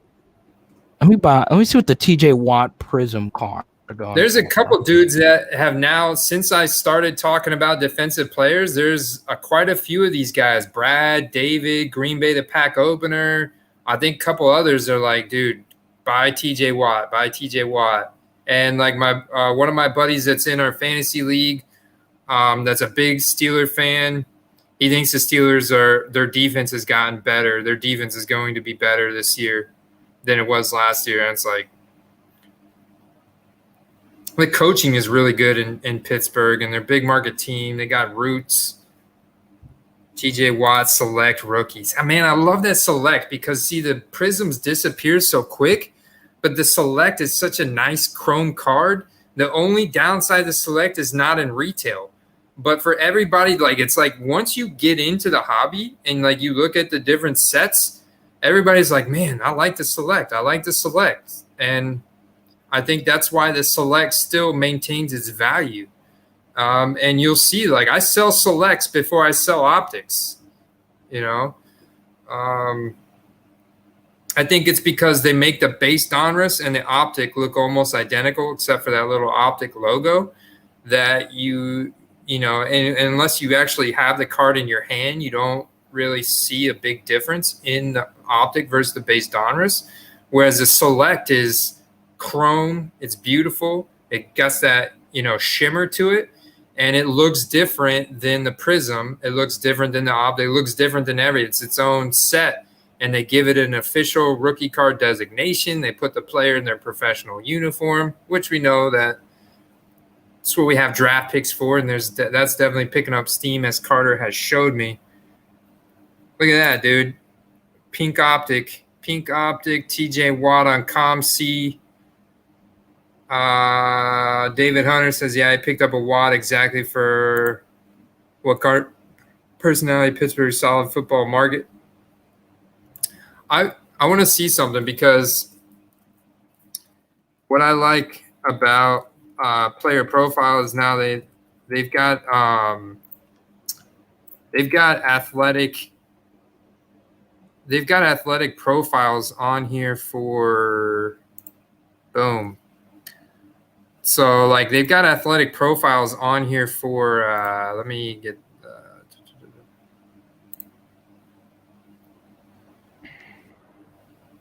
let me see something real quick. I'm gonna hide for a second. Well, we can give some more shout outs. I'm gonna update that as well. Look, I got you. What's up? Look at the agility Al? score. Al, where you watching from? What's your Al? Because Starstock could be the best place to start trading defensive player. Yeah, if they start accepting them, bro. As soon as they start accepting them, I've got a bunch to send them, because I've been buying. I'm going to continue to buy defensive players at these prices. So, like, this is what I do. Like, TJ Watt, and then you come over here and you go to Becket, right? I'll give you guys a quick tutorial on Becket here. And I'm not going to actually fill, but you click, when you come to their homepage, you close out all the ads. What the hell? Oh, okay, I was like totally zoomed in for old people, but it's easier when we're on this, because I know it puts it in a small screen. And you go click on that little marketplace icon, and you type in TJ Watt, and you have to sift through all like the garbage sets. Like there'll be a ton on here. They'll be certified. Like, I don't want the certified. I don't want the classics. I don't want the Crown Royal, you know. But there's a Donruss. So you see how like it has this Donruss quantity 1 to 10 there? Accept and close. Okay, here's an optic. Only quantity 1. Optic illusions. Optic pink. Wow, let me just go back to this optic right here. And so you see how it has this compare sellers, Carter? You click on this. And quantity 1 to 10. And so right here, this, you see what I'm saying? So this website can be very kind of cumbersome and kind of difficult. It's almost like shopping at a flea market. But this sports card shop, Triple Play Sports Cards, has quantity 10 for $3 each. And we could keep going down the line. Like this one's got 4 at $1.50, 3 at $1.80, 3 at 3, 3 at 3.25, 3 at blah blah blah, 7 at 3, 2 at 195. So like in my situation, like what I'll do is I like this 4 at 150 from the collector's friend. If I spend $20 at their shop, I get free shipping. So I'll click into the card and I'll add all 4 to the cart. And now it brings me to my cart. And I have these in my cart. And so what I do is now I go to the dealer. And so now I'm on the collector's friend homepage within Becket Marketplace. And now I'll just start searching. And this is where my sheets come in so handy, because you can go to my sheet, look at the top 50 wide receivers in the NFL and just like copy and paste their names. But I'll do DJ Chark and see what they have. So I type in DJ Chark and see, okay, look, he's got a Leaf draft. He's got a score rookie. He's got a Prism draft pick for 50 cents. Boom, add that to my cart. And I'll just keep going until I get to that $20 threshold to get free shipping. And then it's like, boom, okay, check out. And a lot of times I'll do this, and I'll spend like 4 hours. Like Brad, I'll joke with Brad Nolan, like, dude, I have to stay off of Brad, the comeback card investor too. Like all of us at Becket Marketplace, you could easily spend 3 or 4 hours doing this, but the deals that you get are pretty incredible. So I'll come back over here. Let's see. TJ Watt's a badass, so I don't know if there's going to be anything left on here, but those base Donruss is a good set to target. Crown Royal, I'm not big on. Here's an Optic Pink, 3 of them for $5 each. Okay, that's not a bad because here's an Optic Red and Yellow for $5, 1 to 2. He's kind of going to look. There's an Elite Draft Picks autographed. I like it because it's autographed. Only $17. Let me just real quick see if they have any. I'm not actually going to complete this order, but. Do it. You got to complete the order or open the box. Open the damn box. I got other boxes over here. You want me to? So here you go. There's a select rookie card. I like that, and that's from the collector's friend. So I'm gonna add that to my card, and you see how I'll just build out this order from the collector's friend. Okay. So how many Prism boxes do you have there? Prism boxes. Hold on.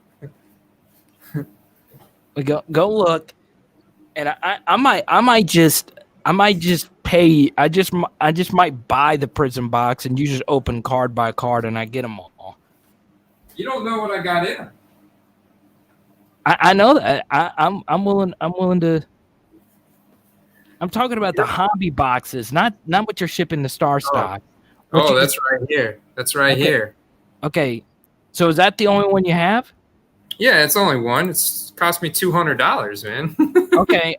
I'll buy it right now for TJ Watt rookie cards for. So here's the thing. I'll buy it right now. Could there be Joe Burrow Prisms in there?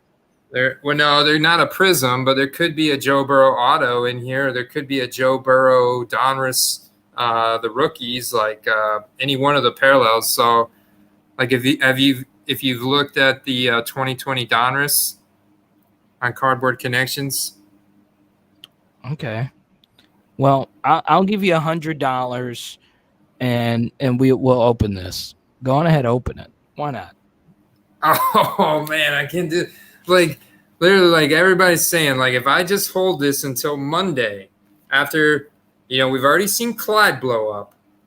After tomorrow, we see what happens with Joe and everybody else from the 2020 rookie class. This thing could easily shoot up to $400 or $500. Andy, you know what's funny? Once. I know. You know what's funny is my dad never comments on any of my videos. He does subscribe to my channel, and he used to take me to all the card shows when I was a kid, and he actually watched that video and he sent me a text. He said, by the way, I think you should open it. I think you should open it and see what a hobby box can yield you. And thank you. And he used the word yield. I love it. Yeah. He's like, so I think I am going to open it. But I don't know why I'm torn on waiting. Like, you just want me to bust open packs right now, huh? I mean, this is what they do on Instagram Live, baby. They're like, "Oh my god,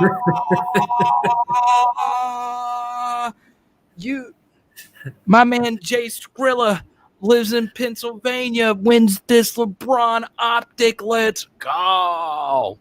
Yeah, I know. But I've already lost $50 on the Clemson game tonight. Let's go. So, I'm kidding. I did lose $50 on Clemson tonight. I'll certainly open up these other, like, I have this box. I don't know what's in here. I don't remember what's in here.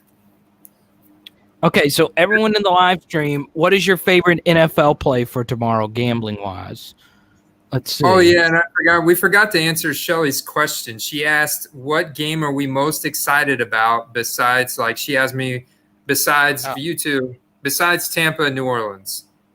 What game are you most excited about besides Tampa and New Orleans?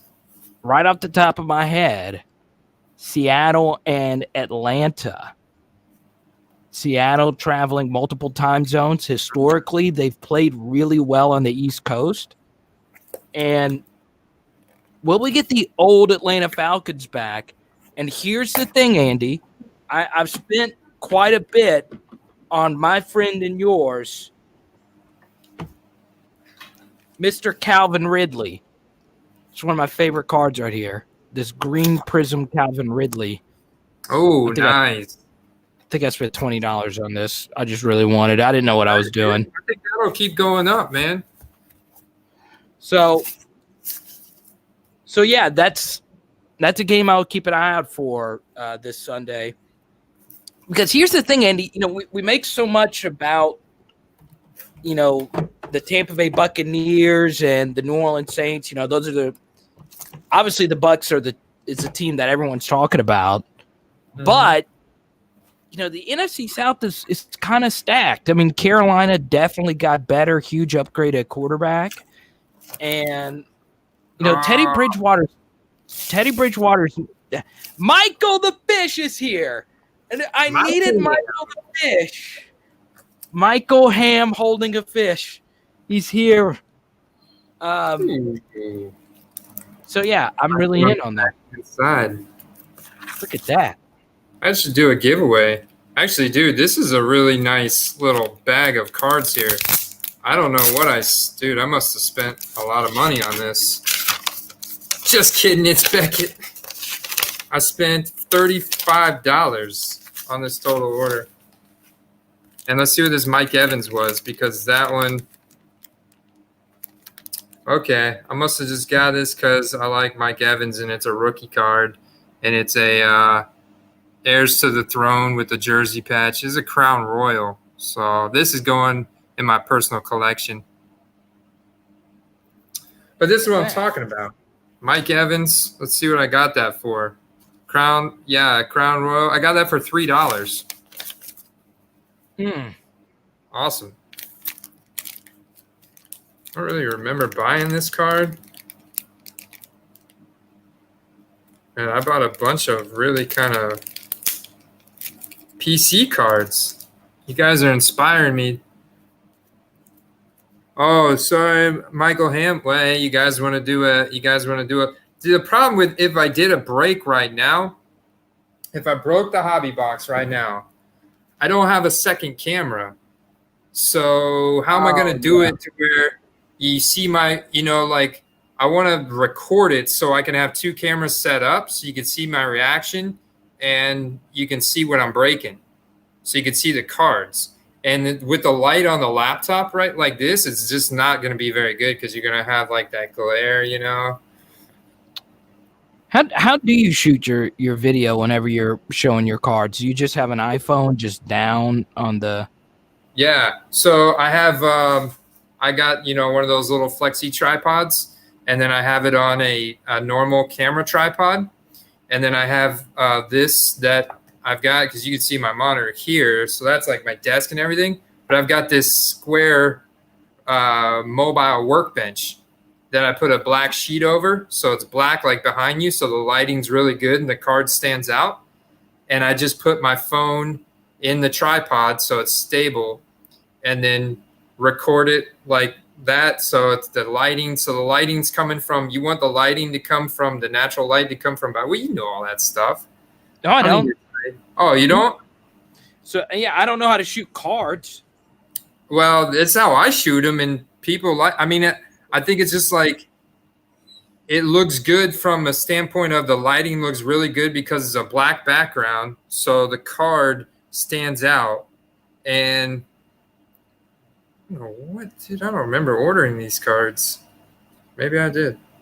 So the card stands out. It's a black background, and the natural lighting's coming from behind the camera. So if you were to have, the phone here, the card here, you want the light to come in from behind, not from the other way, Oh, so you want it going down above your camera? Yeah, but you don't want like too much artificial light directly overhead because it's going to glare on the card. Right. So you want to, like, for me, I have a window right there, and then I set this up right here. So the window's kind of at the side, and then I set the tripod up kind of almost at an angle. And when you put it on video mode, all you can see is the black background. And then it gives me plenty of room to have my hands and like go through the cards and stuff. Right. That's cool, man. That's cool.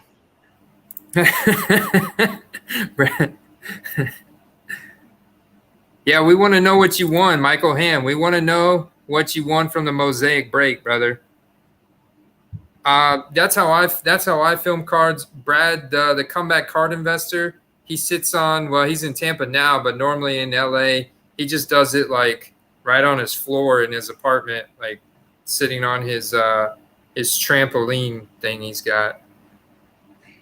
Dude, I got a bunch of PC cards. Like, I got these 4 Mike Evans finest rookie cards, which Starstock's not going to accept. So I don't know. They must have just been super cheap, and I wanted a bunch of Mike Evans. Like, I got this absolute rookie card. I got another one of those Jersey 1 Teddy Bridgewater with the heirs to the throne with the jersey patch. I really don't. Oh, check this one out, dude. I remember buying this one. This is a Devontae Adams refractor, but I liked how he had the headset on and his face was. That's such a weird card. Right? But it's a rookie card. It's a score. It's a score. Panini score, which, like, Panini owns everything pretty much. I don't know if they still own score, but this is a 2014 Panini score. Hot rookies with the little refractor prism. Dude, do I have anything in what? This is strange, dude. Like, this is really strange now. There's a dollar bill in the middle of the cards. Hell yeah. There you go. I'm not making this stuff up. This is why I'm supposed to, like, record this to where you could see me, like, opening this, but this is the weirdest thing. There's a dollar bill in the middle of the card. Ooh, check out what I got, though. I didn't know. Man, how long have I had these cards? Dude, check this out. Yeah. Money in the bank. Money in the bank. Look at this. Look at that. 1, Prism. 2, 3, 4, 5, 6, 7, 8. How much did I pay for those? Let's see.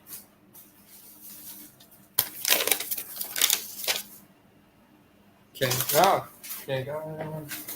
don't know, dude. This must have been an order that they forgot to send me for a long time. 75 cents each. And you saw that I'm selling this card right now for $25 to $30 each on Starstock. I know. And guess what? I got 8 of those, and then I got, boom, red and yellow prism. Ooh, gas. Spent a whole $250 on that. Look And then, at you. oh, check this out. 2 more like prisms. These are got the rainbow sheen on these. Oh, I gotta go this Wow. Look at you, son. Dirty laundry. You want some of Allen Robinson's dirty laundry? I'm sure Brad Nolan wouldn't mind it. Got the dirty laundry. Look at that. Got a Teddy Bridgewater. They got the baby face. I love Teddy in college. So Teddy, the Louisville, Kenny Galladay. his best Louisville team where they beat Florida in the Sugar Bowl. Nice, Kenny. The very first play of that game, John Bostic gave him a concussion.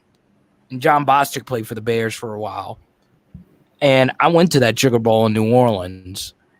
And Teddy Bridgewater came back and lit the Florida Gators up. I loved Teddy in college. Let's see. He's super accurate. He's just got like. Wait, is Michael? Is Michael? Look at that. Is Michael a Tampa Bay guy too? Yeah. Dude, Michael. When I first got into sports cards, I went and called my dad. I was like, Dad, I'm getting back into cards. I was like, you still have all those cards from when I was a kid? And he's like, yeah, they're in the closet. And so I went and got them all from his house. And I mean, it was tons, dude, thousands of cards, thousands. And I spent like 2 weeks going through these cards, picking out. I got all kinds of like autograph Wade Boggs. Like I think I showed the Mark McGuire rookie, and I got all kinds of Ken Griffey rookies, and I got some really cool baseball card. I got a Steve Young rookie in the Bucs uniform. I got a cool collection, but I had and like a lot of the stuff had got mold from it, and it was just a lot of like early '90s junk wax because I was born in '85. Like when we were in the peak of my card collecting as a kid, it was in the early '90s. When we were going to card shows and we were buying all that stuff. And I listed all the stuff that like I couldn't really go through anymore. And I felt like it was just all random stuff. And there was like unopened packs of G.I. Joe and hockey and stuff in there. I listed as a lot. And Michael Hamm texted me and I met up with him and he spent like an hour and a half going through it. Super nice guy, super cool guy. He'd been collecting cards for a long time, huge collection. He's like, yeah, dude, I'm going to fill out he's got like books. He was going to fill out his collection with, he's got a bunch of players that he targets from baseball, football, hockey. And he loves breaking packs and he puts them in books and he has them organized, and all the cards that are random, he donates to kids and stuff. So I made a deal with him, and super cool guy. Little did I know that he breaks packs on YouTube. So go check out his channel. And wait, really? Yeah, I'll sub you right now, Michael. You're a cool dude. Let me see. Yeah, man, go sub to Michael Hamm, fishing and sports card hobbyist. He's into fishing. He's into sports cards, man. He's a cool dude. He sounds like an Arkansan. Let's see, Michael Hamm cards. So you did a mosaic break earlier? Okay. I haven't gotten into any breaks. Have you, Carter? I still don't really know what it is, to be honest. Well, you basically pay for a slot, and sometimes you get a random team, or sometimes you pick your team, but you basically get whatever cards come out of that box that are for that team you get.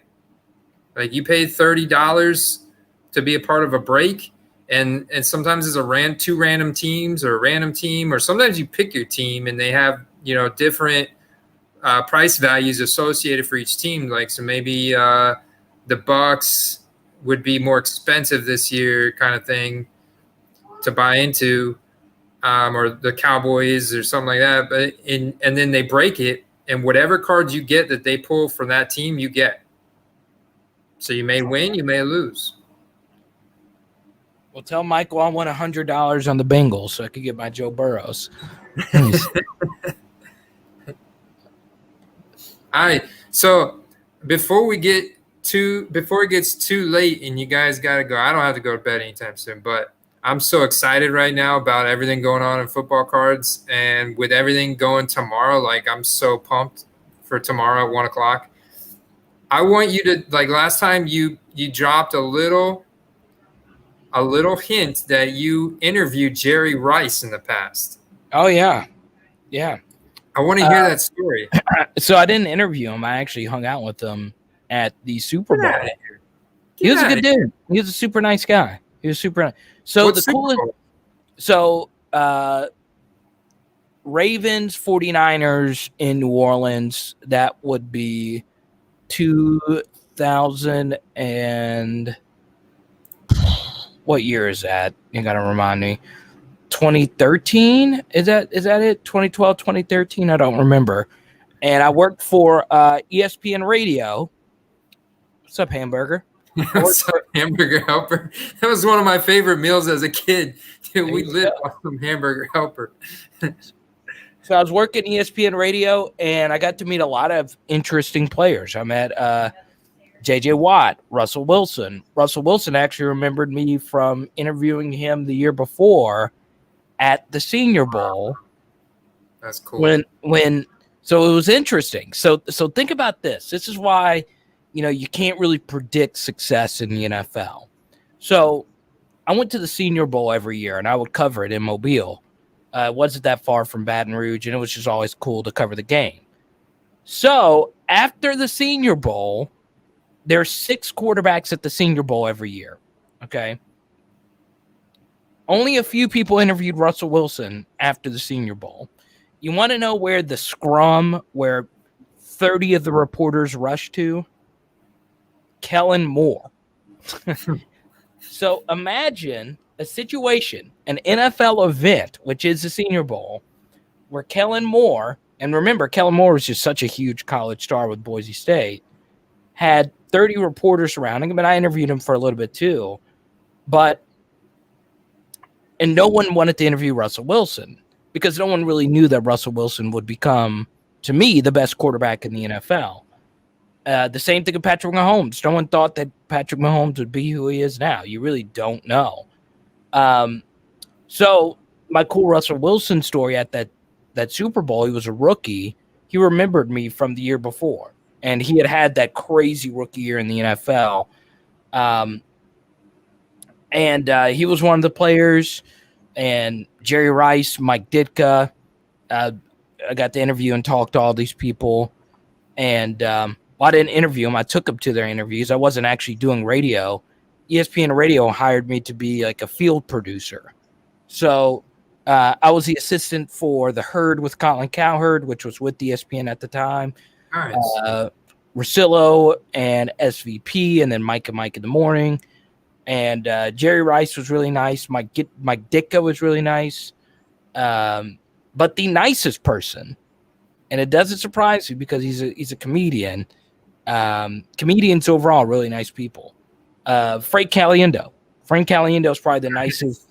He's probably the nicest human being that is a celebrity out there. And he's not an A-list or even a B-list celebrity, but he's really funny. Obviously, his impersonations are incredible.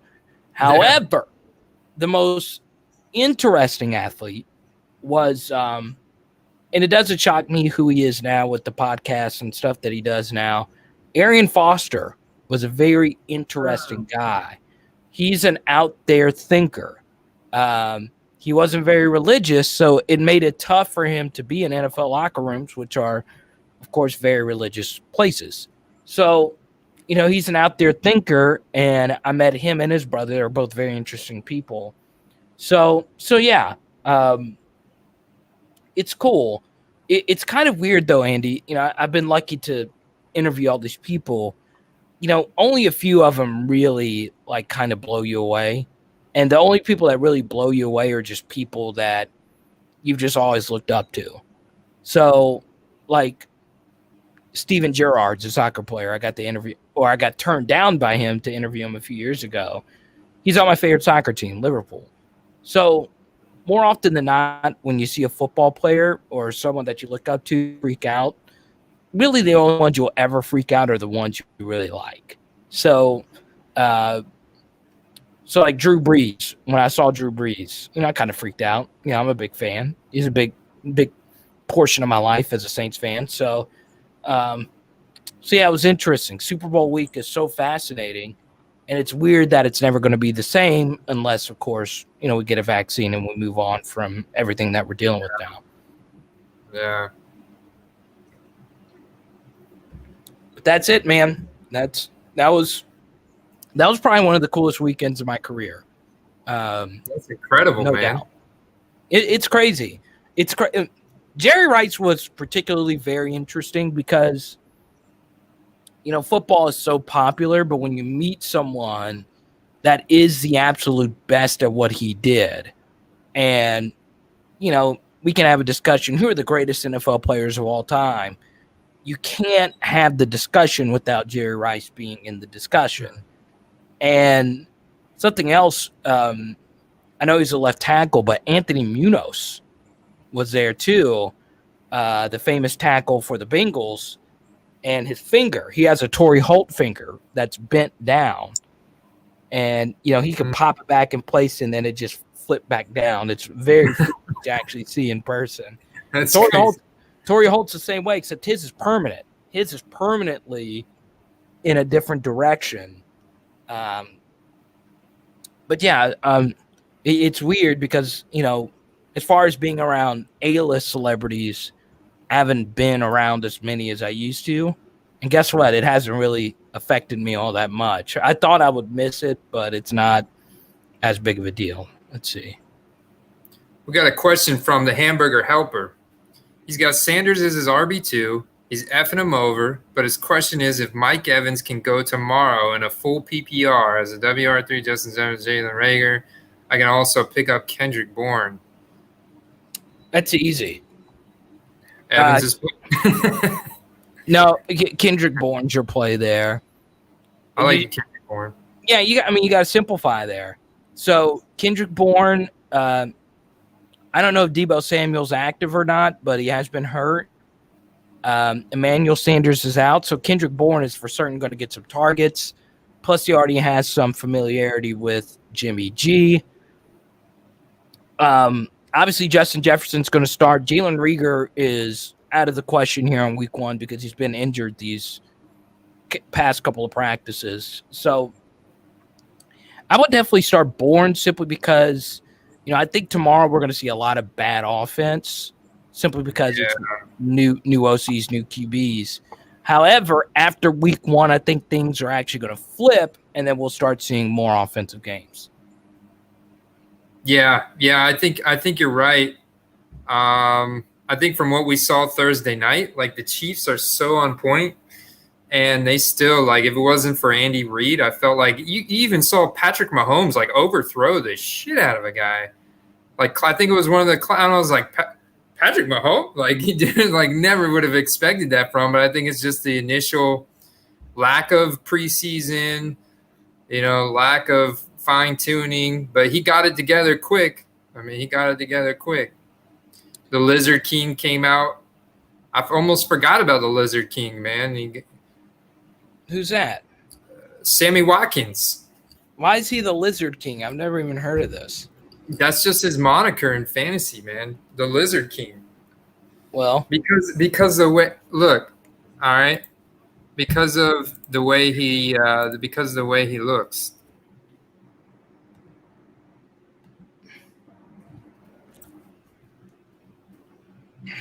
So you got to actually interview Russell Wilson, right? Like before he was. What? So I just pulled up pictures of Sammy Watkins, the Lizard King. Yeah, Russell was interesting. He's an interesting guy, but it was different because, I saw him. I saw him after the Senior Bowl. It wasn't a long interview. But yeah, he remembered. I mean, a lot of great athletes have just ridiculous memories. So I think this is what it stemmed from. Some type of Sammy Watkins is convinced he's actually some kind of lizard. And there's that whole thing, like if you ever watch like Ancient Aliens or what's that other show called? Apparently there's a whole reptilian culture that's like lives in Antarctica or something. They're aliens and stuff, and they're elitist. But I guess Sammy Watkins thinks he's part of that group. Well, I'll tell you this. I was shocked that Sammy Watkins toasted Richard Sherman in the Super Bowl as badly as he did on that one play. When his team needed him the most. And he came back to the Chiefs, at the lesser contract. It's interesting because in college, Sammy Watkins was a bigger star than Hopkins. And, they went to the same school, Clemson. So, I think Sammy Watkins is good. I like man. It. If he could just, and I'm all about Prism.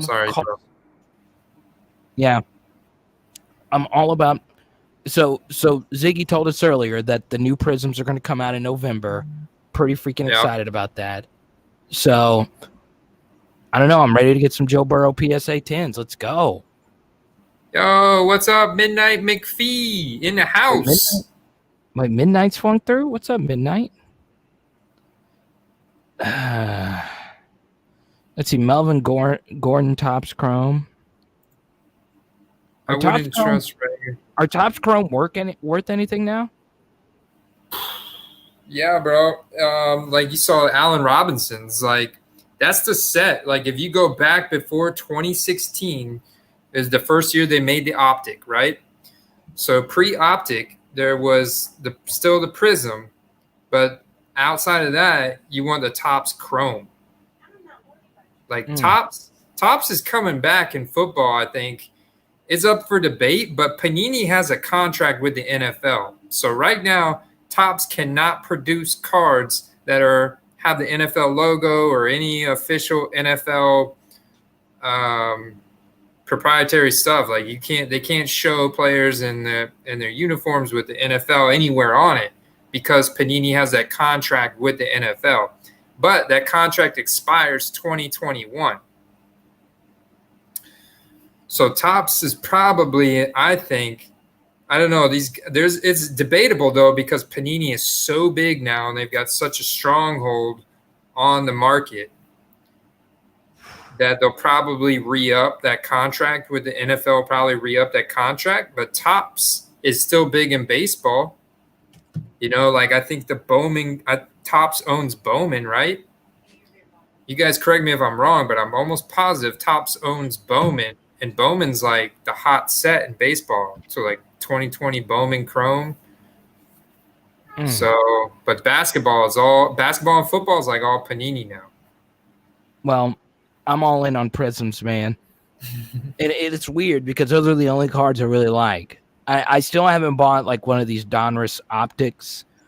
I still don't have any of those. And I should diversify my collection, but also, I don't know. I should just niche down and just stick with Prisms. I might just do that. Let me see.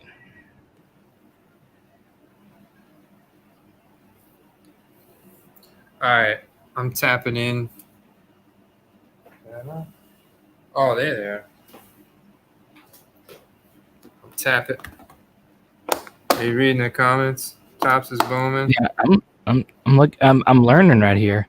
Bowman is a Topps brand. I'm tapping into these suckers right here.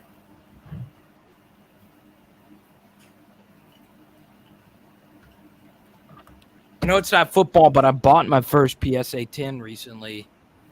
What? This Derek Jeter's my favorite athlete of all time. I'm not even a baseball fan anymore. But I grew up loving Derek Jeter, and this was a Fernando Tatis series, and he's the only baseball player I care about now. And so this was a Fernando Tatis nickname El Nino card series. And this card isn't worth it. I mean, I bought it for $20 on eBay. But this is It's not a rookie?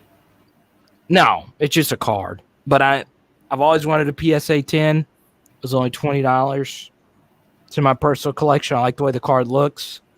I like the fact that it has Derek Jeter and El Nino together. So I know it's baseball. I know this isn't a big baseball thing. I'm not a baseball guy either. I'm football and NBA.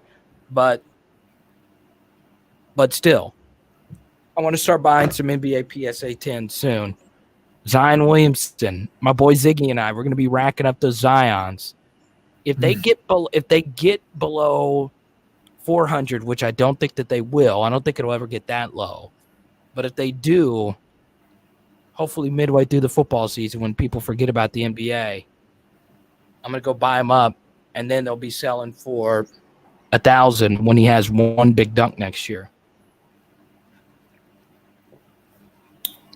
So, yeah, I don't know anything about basketball. I can't comment there. What's up, Shelly? Shelly's a Jeter fan. I like that. Shelly, great card, dude. Nice, can't go wrong. Great stars, David Hunter. Watch what you're saying. Knicks fans. You got 350 subscribers, man. Congrats, Andy. Oh, sweet. Thank you, guys. Well, I'm just a talking head. I mean, sharing my journey so you guys can learn from my mistakes. This is a good time, right? I want you guys to go right now. So make sure you subscribe to Power Hour LSU. That's one of Carter's channels that he hosts for LSU football, and then Sports Gems. What's going to be the name of your new channel? It's going to be Prism something. I don't know yet, but that'll just be cards. That'll just be cards. I love it, man. But I'm not as sharp like you or any of your viewers. I'm still learning. Same thing with the bobblehead collecting Sports Gems. So yeah, man. I love it all. I love all sports collecting. I love all sports outside of hockey. So yeah, that, you know, my dad grew up collecting cards. He's in the PSA Hall of Fame. You know, I'll never get on his level, but because he worked so freaking hard to be a great NBA card collector. But you know, I love it. I love the cards. I love the sports collecting. My girlfriend hates it because it takes up room. But you know, I really believe it could be something. But I want people, if you're an LSU fan, check out the LSU channel. But Sports Gems, you'll see my personality, you'll see my comedy. What I want Sports Gems to be about is not necessarily the item, but what the item means to you. And you know, that's what makes cards kind of fun because, you know, are you really an Allen Robinson fan? No, but you're able to make profit. Cards is a little more numbers based. And Andy, like you said, you're very analytically driven, you know. Yeah. You know, I think sports collecting, when it's not cards, can be a little bit more, what does the item mean to you? Because, you know, shipping I just got my first broken bobblehead in the mail, and there's nothing more. Oh, dude, it was a Carlos Valderrama soccer bobblehead. I was really looking forward to it. And the guy sent me a few more, and they weren't bobbles that I really wanted. So I wish I would have just gotten the Valderrama because it might have just shipped better if it was just the only bobblehead. So, and we'll see. Call the channel Go Prism. I like that, Brad. Look at that, dude. Brad and I would be friends. Even though I've made so many jokes about Brad, he and I would be friends. And he said he's standing in front of the Berlin Wall. It's such a cool photo, man. Yeah, that's cool, man. Yeah, Brad's a good dude. He's become my favorite Chicago Bears fans. He should be your only. I think I'm really, yeah, he pretty much is. But no, even if he wasn't a Chicago's Bear, You're a good guy, Brad. You are a good man. All right, And so before we get out of here, we need to decide what our bet is going to be tomorrow for Saints Bucs. so if the Bucs win, you buy me a $20 value autographed Prism draft picks. Let's do some draft picks. It doesn't matter. So here's okay. Let's make it easier. Okay. Okay. Well, is $20 fine? Is that within your bankroll? Can you? Yeah. Okay. That's my bankroll. So, okay. We have to. You get to pick. Okay, if I win, you can pick any Panini Prism. It doesn't have to be an auto. Any Panini Prism rookie, and the card has to be $10 to $20. Okay. Okay. So, for instance, I was looking, I might just buy this card. A TJ Watt Panini Prism Silver is $16.99 right now, rookie. What? Let me see. Or is that a rookie card? Is that a rookie card? Was he a rookie in 2017? Can you share your screen? Here. I can't share. I can't share What's my screen. What's 19 Sports? Look, I'll text it to you right now. I'm on the 19th hole right now with Carter. With Carter the Power. Let's see. Oof. Man. Midnight says the Bucs are going down. Oh, Lakers blew the Rockets out, Shelly? Oh, it's not a rookie? Okay. Was there a basketball game going on tonight? Yeah, Lakers are about to close out the Rockets. Wait, a TJ Hawkinson is going for $7.99 rookie card. Let's see. Yeah, we got to buy the bet is we got to buy each other a Prism rookie card, $10 to $20 in value. It could be anywhere on that scale. Yeah, that's a rookie card, dude. Is that? Yeah. Yeah, that's 2017. That's his rookie year. It's sweet. All right. So do you want to bet that card or do you want it to be somebody else? Nah, we should bet that card. That card? That's a nice card. Yeah, that's a nice card, man. Okay, we'll bet that rookie. That's a nice card. Let me see. Let's see if I can pull it up for the peoples. Sammy Watkins, yes, he's convinced he's actually some kind of lizard person. We clarified that.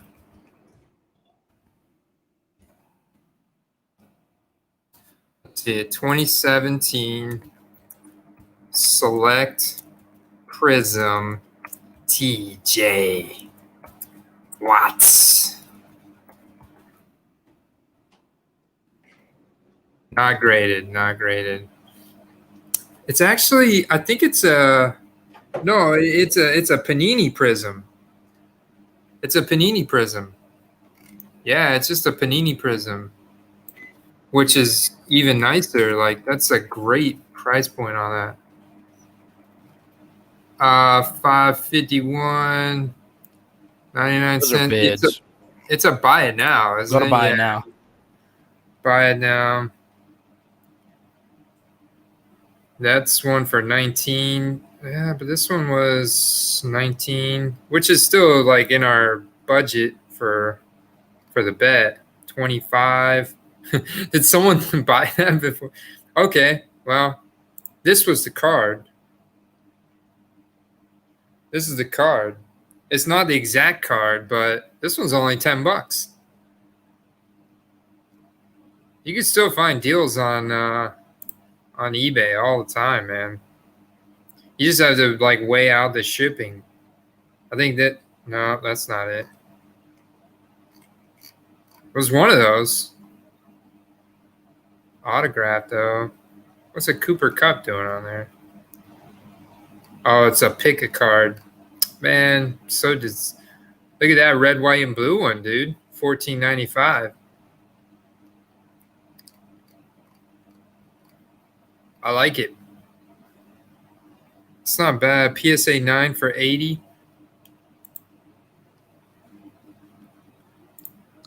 Let's see. All right.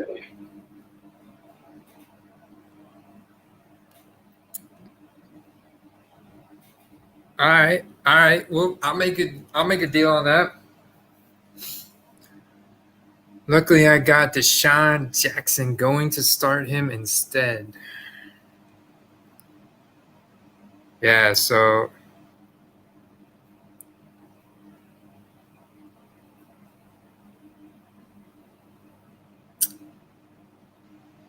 what else you guys got?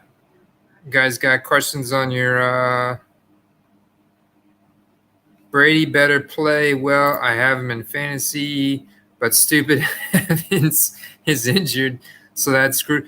Dude, oh wait, what happened to Carter? Thank you, Shelly. Well, good luck to you two in your first fantasy game of your fantasy career. Go Bucs. No, I think Carter will be back. I don't know. He must have accidentally exited out. I'll just keep talking. Got a lot of stuff to talk about, guys. We talk about matchups. I'm most excited probably about tomorrow night's game, but of course I got my Bucs game at 4:30. But like just going down the list, like Las Vegas at Carolina, I definitely want to see how Carolina plays. I'm very interested to see how Teddy Bridgewater does with DJ Moore, Christian McCaffrey. On the other side, Las Vegas, how are they going to use Henry Ruggs, Brian Edwards, Hunter Renfrow, Darren Waller, that whole offense there, what they're going to do. That's what happens in New Orleans fans. Yeah, Carter is actually gone. Like, he's not even in the little thing at the bottom. I did not intentionally delete him, okay? I don't know what happened to him. I'm just going to talk about matchups. So you guys have some questions about different matchups. Guys, I'm targeting Robert Woods. He's got underpriced rookie cards. He's playing tomorrow night, Los Angeles. I also think that Los Angeles has got a shutdown corner now. I think, what's his name? Marcus Peters, right? I might be wrong, but I'm pretty sure. Los Angeles has got a shut. Of course, they've got Aaron Donald, but they've got a shutdown corner on the defense that's going to be covering Amari Cooper. I think Michael Gallup. You could potentially see CeeDee Lamb, but I think with Michael Gallup, the chemistry he's already got, I think Michael Gallup still got underpriced rookie cards that are going to go up. I think Robert Woods, definitely. Robert Woods is just a workhorse. He's like Mr. Like, hi, I'm a professional wide receiver. I'm not super flashy. I'm not super explosive. Oh, that's his name. Yes, thank you, Brad Nolan. Jalen Ramsey. Yeah, dude. Yeah, Jalen Ramsey's a beast. I'm out, guys. Tomorrow against the Lions, Trubisky will throw 4 TDs, 400 yards, and have 100. Trubisky will throw 4 TDs, 400 yards, and have 120 passers. Make sure to bear down. Do it. All right. I'm rooting for Trubisky, man. You know I got my Allen Robinsons. I'm all about some Allen Robinson. I want to see it.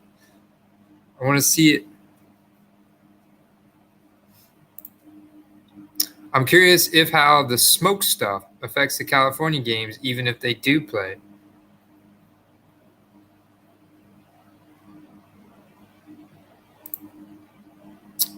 The one with 4 tops chrome Landry, 3 tops chrome Melvin Gordon, and hell yeah, dude. I know Landry's coming off the hip surgery, and Landry could have a slow start to a season, but Landry's a beast. I think I'm ready to come back. Okay, Carter just texted me and said he's ready to come back. Welcome back, Carter. Let's go. Okay, hold on. Christian Kirk select. Okay.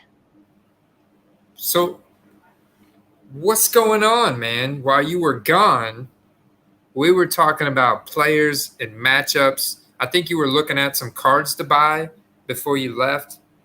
Right. So y'all let me know what prisms to buy. I'm a prism only guy. Or is Panini Select different than Panini Prism? Yes, sir. Yeah. Panini Select is not sold in retail. Panini Select is not sold in retail. It's still a chrome card, and it still looks badass, and that's why it holds great value.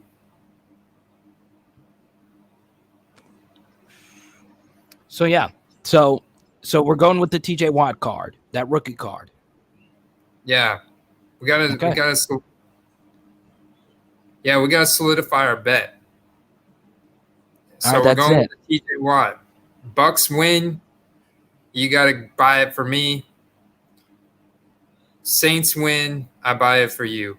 Let's go. All right. Do All right. this. All right. We could have picked a better player though than TJ Watt, right? We could Oh, have for do you want to up the ante? Oh my goodness. yeah, let's up the ante. One. Okay, let's go. Are we sticking to defensive players? Oh, it could be anybody. Let's It could be see. anybody. Let's see. Patrick Mahomes, rookie Prism, auto PSA 10. Let's see how much. Did you see what Brad said right before he left? What'd he say? He said, tomorrow against the Lions, Trubisky will throw 4 TDs, 400 yards, and have 120 passer rating. Make sure to have the card listed. Bear down. Let's go, Brad.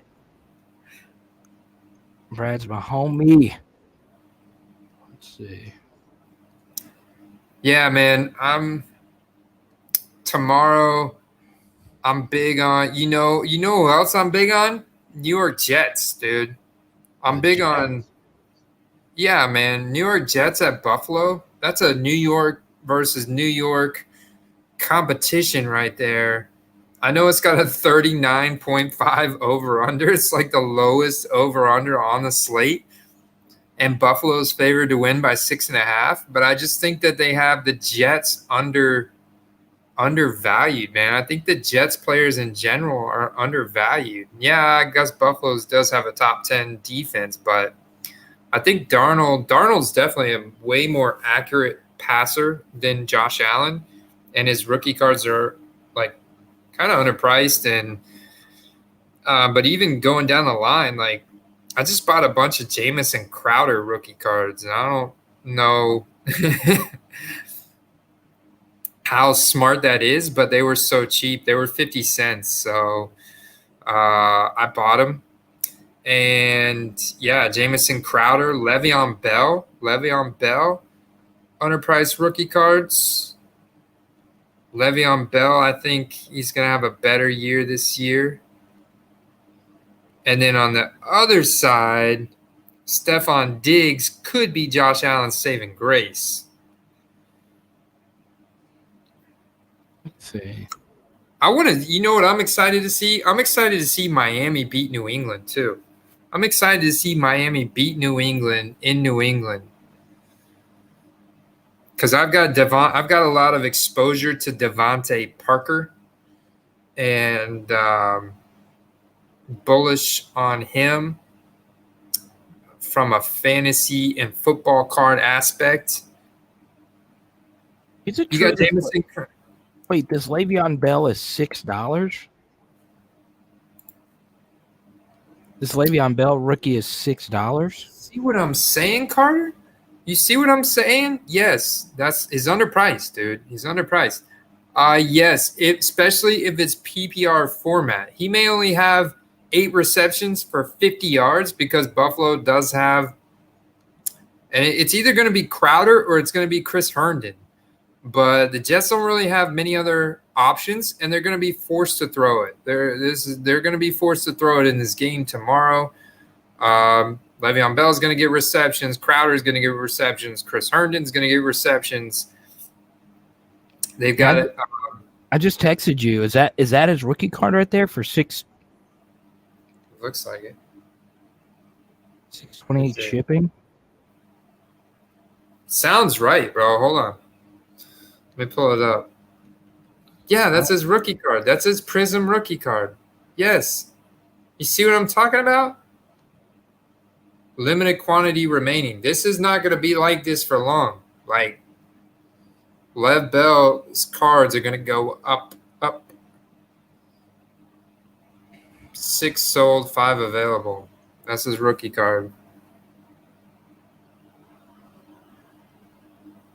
That's it. Am I going to buy that right now? Let's see. Yeah, you should, man, because I bet you Boss M's going to buy it. The gaming god's going to buy it if you don't. Yeah, I would start Jamison Crowder if you're in a PPR league, depending on what your other options are. What's your wide receiver core like? Oh, okay, there you go. T.Y. Hilton, Evans, Deshaun. So you got a game time decision. If Evans doesn't go, you could throw Crowder in there. I like Crowder over Deshaun Jackson, honestly. AJ Brown's definitely a must start. You're starting AJ Brown, T.Y. Hilton, Crowder on the fence line. We just talked about. Only thing I do say, he's the veteran in that offense. He's basically like a captain in the offense there now. He's got all the experience. I would start T.Y. Hilton as long as he's healthy, right? But it's going to be very interesting to see what Michael Pittman Jr. does. As Carter alluded to, Michael Pittman Jr. has got the athletic profile that Phillip Rivers likes. He's got that Keenan Allen athletic profile. And T.Y. Hilton and Paris Campbell are more of a speedster Deshaun Jackson type of profile. You're certainly starting A.J. Brown. You're starting Mike Evans if he plays, in my opinion. But if you're a standard league, then you've got 2 wide receiver, 1 flex. You're starting A.J. Brown, hands down. Man, I would throw, honestly, if it's a PPR, I would throw Crowder in there. Like, Crowder's a really good PPR pick tomorrow.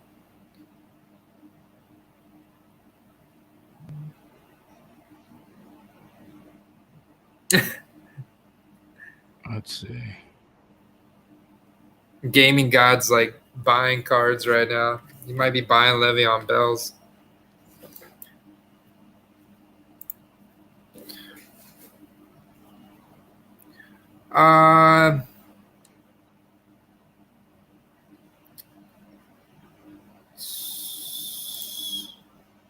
It's PPR, yeah, dude.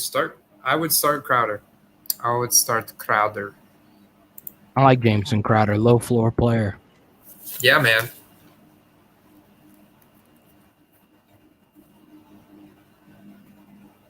You can get his rookie cards for dirt cheap right now. So I bought some Jamison Crowder rookie cards. I bought some Jerick McKinnon rookie cards. I bought some Chris Thompson rookie cards. I bought that A.J. Brown autographs. I'll show you guys while you're doing that.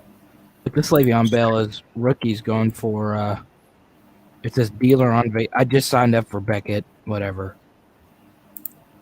And they're going for $2 a piece. Nice, dude. I just texted you. I tried to buy him, but it says dealer on vacation. I don't know how to buy on Becket. Oh, you can't buy him from a dealer on vacation. There's that dude. Yeah, there's a guy that went on vacation for the rest of the year. So you just have to wait. His cards are going to go through the roof whenever. Yeah. Yeah, that's the kind of stuff that I look for on Becket. Let me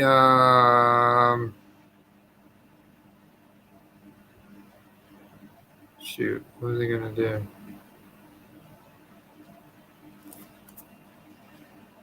I have no. Oh, what's he gonna do? I have no clue.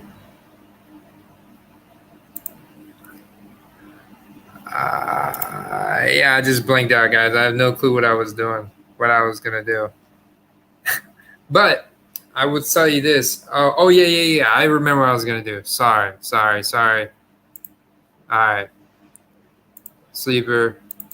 I was gonna show you guys my order from last night on Becket. I was gonna show you my order from last night.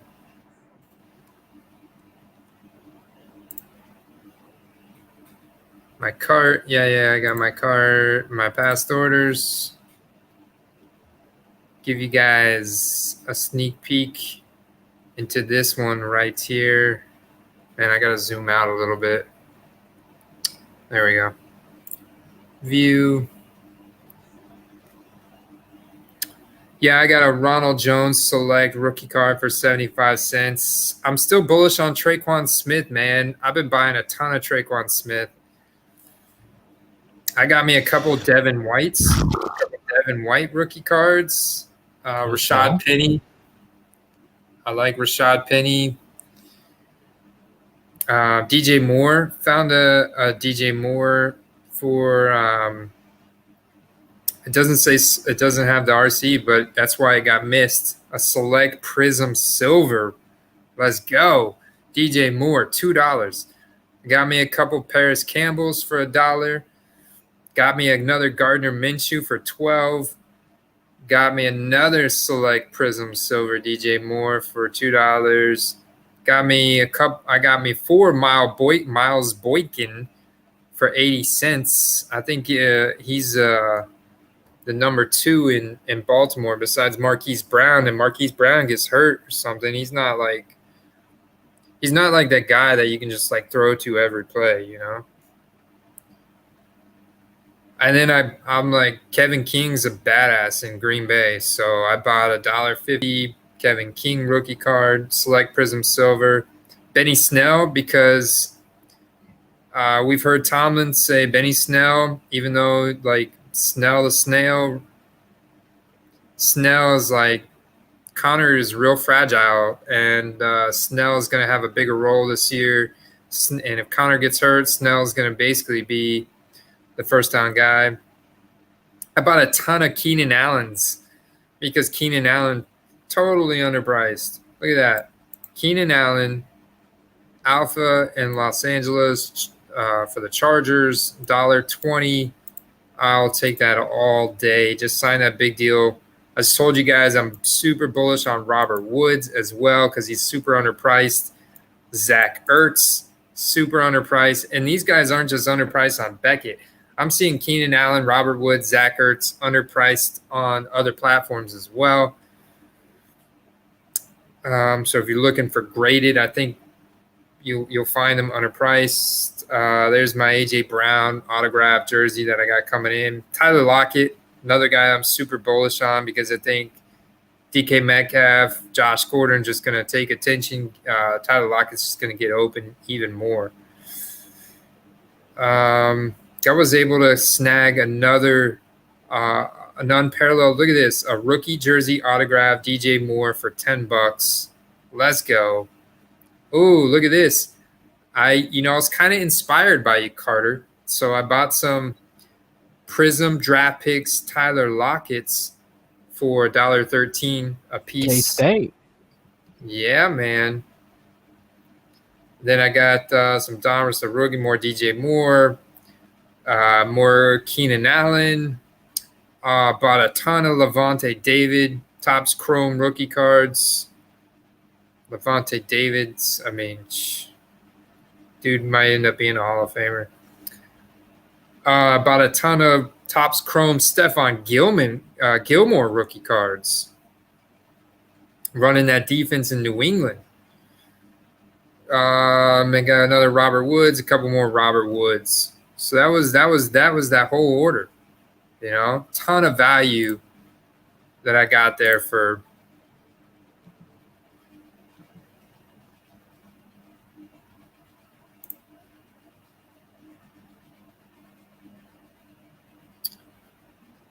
'01 ZM. I'm gonna flip them all, bro. I do have cards that I've saved back here that I'm getting graded. Like I have a Tom Brady rookie card. I have some vintage cards that I'm gonna send in to get graded. some Chris Godwin cards, like my favorite players, stuff like that. Most of these cards, though, I'm flipping. I'm flipping raw to raw, and I'm sending them because of the time it takes to get graded. Right. Just buying them and sending them directly to Starstock and have them listed there and flip them, dude. Like the Allen Robinsons, like Allen Robinson, like I sold one today for $10, and what's crazy is I sold one today for $10. So get it, sold one today for $10 on Starstock, right? But if you go over to ComC, which is my other main trading platform that I use, and you look up a what is that 2014 Panini Prism Allen Robinson, or was that, I think it was 2014. Yeah, 2014. All right, so his Prism. No, we want to look at Topps Chrome. Sorry, because I want to show you guys the disparity between these two platforms, because I was talking about this earlier. The inventory of, look at that. There's a PSA 10. If I had $51 in my ComC account right now, I'll buy this because I think that's a good deal. A PSA 10 for under $60. PSA 10 for $51 of the Topps Chrome. I like that. But if we just look at his base Topps Chrome on here, you have 68 from $1.24. 68 from $1.24. And yes, it has spiked, but there's so many damn Topps Chrome 2014 for all starting NFL players, dude. There's so many 2014 Topps Chrome in the supply that the prices are just so low. Just so low. And so, but I'm selling them on Starstock for $10 a piece. So that's why I buy them when I could find them. Whoops, wrong website. That's why I buy them when I can find them, because I sold one today for $10. This same card that's selling for $1.50 on ComC, you can come over to Starstock, because if you look at the inventory on Starstock, they're just not there, dude. Well, actually, there's some there, but there's only 3 for sale. The rest of them are in the vault. People aren't listing them for whatever reason. They're in the vault. It could be people that are playing it smart, like myself, that'll list one at a time. No sense to list all your cards at the same time. Control the supply. Yeah, man, that's how it's done right there. But you could come in here and sell them for right now for $6.25. Like, why get greedy? Like, if you bought them for 50 cents, sell them for $6.25. That's still crazy profit, you know? Especially if you bought them at volume.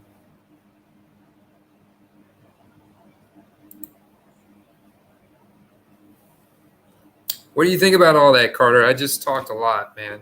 You got to say something. No. I'm looking up. I found a Robert Woods autographed Prism for $9. Nice. That's what I'm talking about, dude. But there's one on eBay that's like, after tomorrow night, that's going up. I just, he's not the flashy, explosive player. He's just a workhorse, man. He's very good at the wide receiver position. Honestly, I haven't bought any Kenyon Drake. I've never been a Kenyon Drake fan. I know that he didn't have a great supporting cast in Miami. So the big question mark around him, I've actually been buying Chase Edmonds. I bought a bunch of Chase Edmonds, who's the Kenyon Drake complimentary back roll there. But Chase Edmonds has got some chemistry already there. Chase Edmonds is a really good athlete too. Gaming God wants to know, How many cards should he submit to Starstock at once? As many as you can, bro. I would just say make sure you fill out that Google sheet and give them the sport, the set, and the player, and give that with your submission. That way it'll speed up the process, although they're extremely quick right now. Like I said, it took me roughly 1 business week. The second time I submitted about 120 cards. The first 120 took about 3 weeks. But still, compared to all the other platforms, it's like super quick. So I would say as many as you have. Like you don't want to. I wouldn't want to go to the post office more than you have to. Right. So.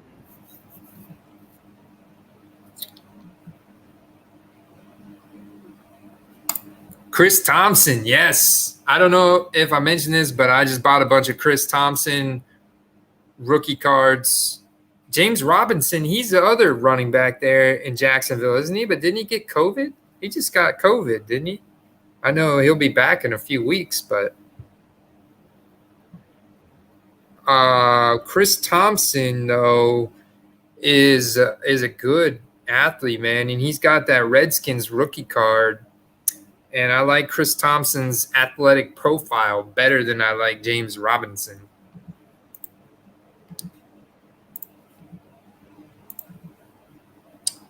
Let's see.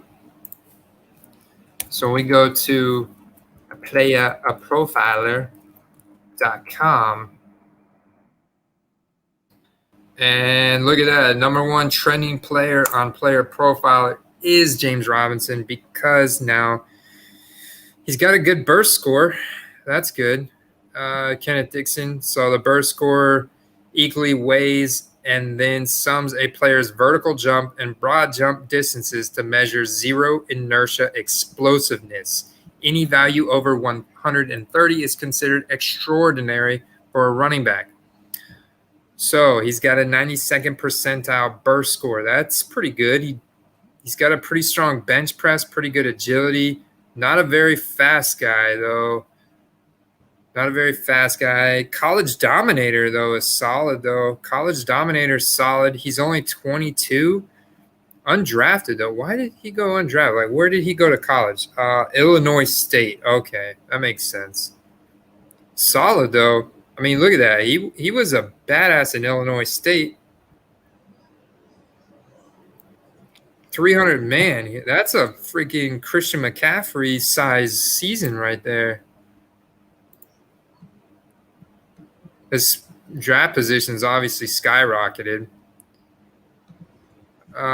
Could be interesting week 1 DFS play. Jacksonville Jaguars backfield's a mess right now. James Robinson appears to be a starter for the team. Well, September 8th. I could have swore that James Robinson, though, just got like, I don't know, maybe I'm wrong. Maybe because their running back situation has been a mess. Oh, okay. Armstead had COVID and Zigbo got put on IR. James Robinson looks like a stud, man. Honestly, looking at his athletic profile right now, James Robinson looks like a stud.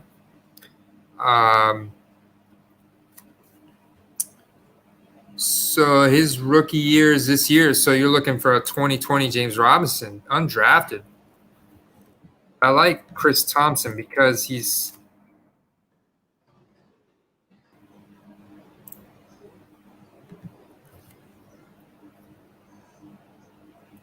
Chris Thompson, much faster, right? Doesn't have the burst and the agility, though, but he's a much faster guy. He's also got the receiving history. Oh, piece of battery's running low. I gotta plug in my computer. I'm plugging in your computer. Goodness, man. What is wrong with you? But am I really about to buy this Dak Prescott rookie? Look at this. Is that what you've been doing over there? Man, dude, it's about to be a steal of the century. What did you find, Carter? I'm looking at this Dak Prescott card that is that's $17 on here, but I go on eBay. The minimum is $40. It's the Panini Prism rookie introduction. Oh, that's why it's in rookie introductions. But each one on eBay is selling for $40 minimum. Let me see. And you found it on where? On Becket, so I found it's one of those $25 shipping things. Yeah, see, there's more than one ways to skin a cat, bro. I think that Becket has got not just opportunities for flipping to Starstock, but flipping to eBay, flipping to ComC. Hold on, let me look back at this. See, that's just nuts. Hold on, let me go to.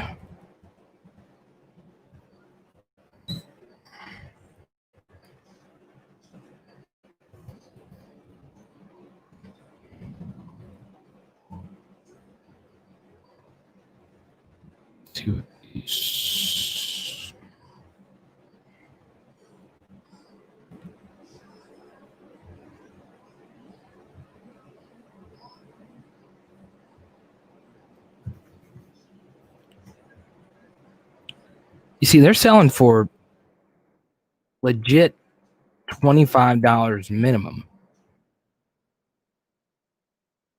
on eBay.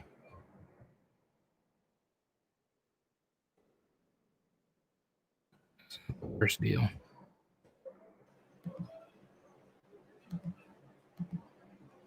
Let's see.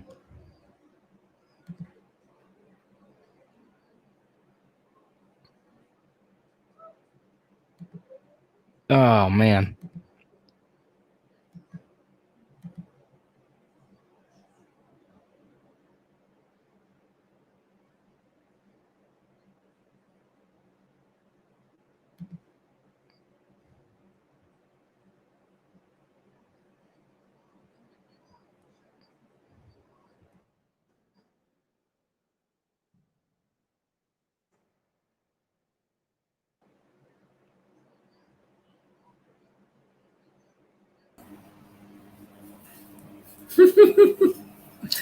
Sorry about that, guys.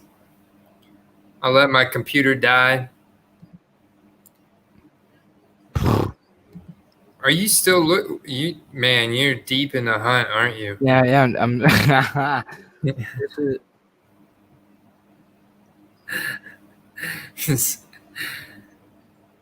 guess the Prism introductions just aren't as good at cards. Let me see. So Jackson, no, they're not.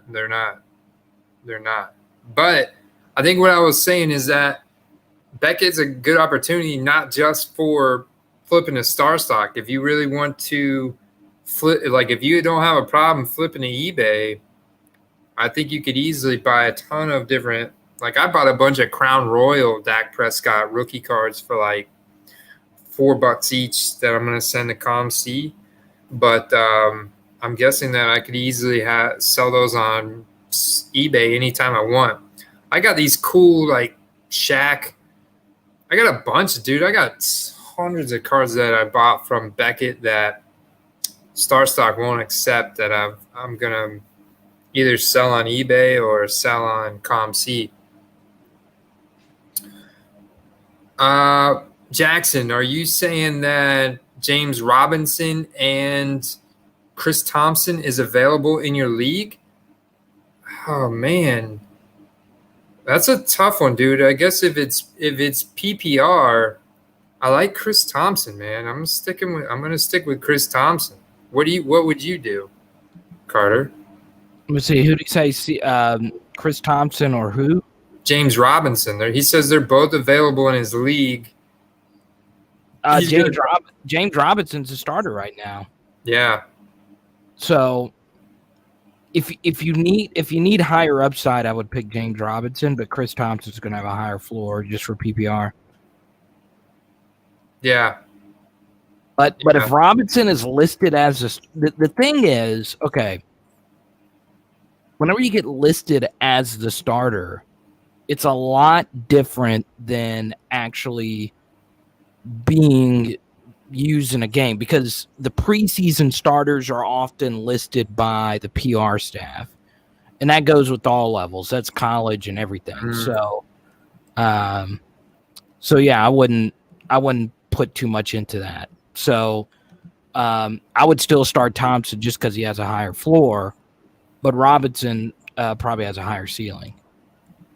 Oh, wait, he's saying that he's going to pick up Darrell Henderson. He's talking about the Jax RBs, and I would drop them for Darrell Henderson.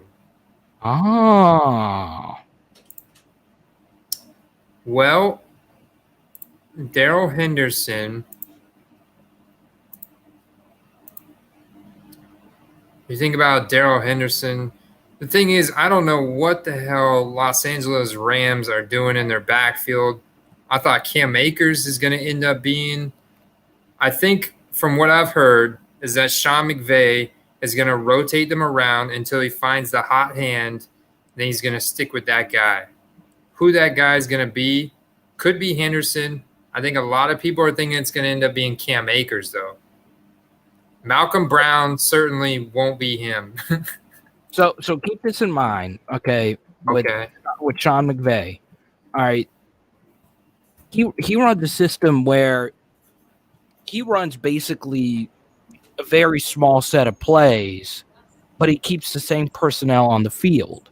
So whoever wins that job in unless obviously, there's always going to be backs for goal line carries.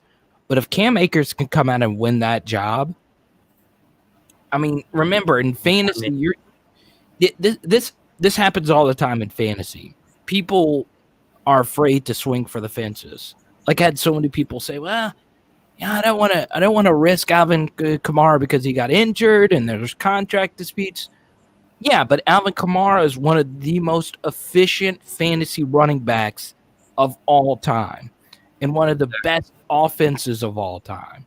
So you got to draft him. Obviously, all the drafts are over now, but in fantasy, you have to take risk.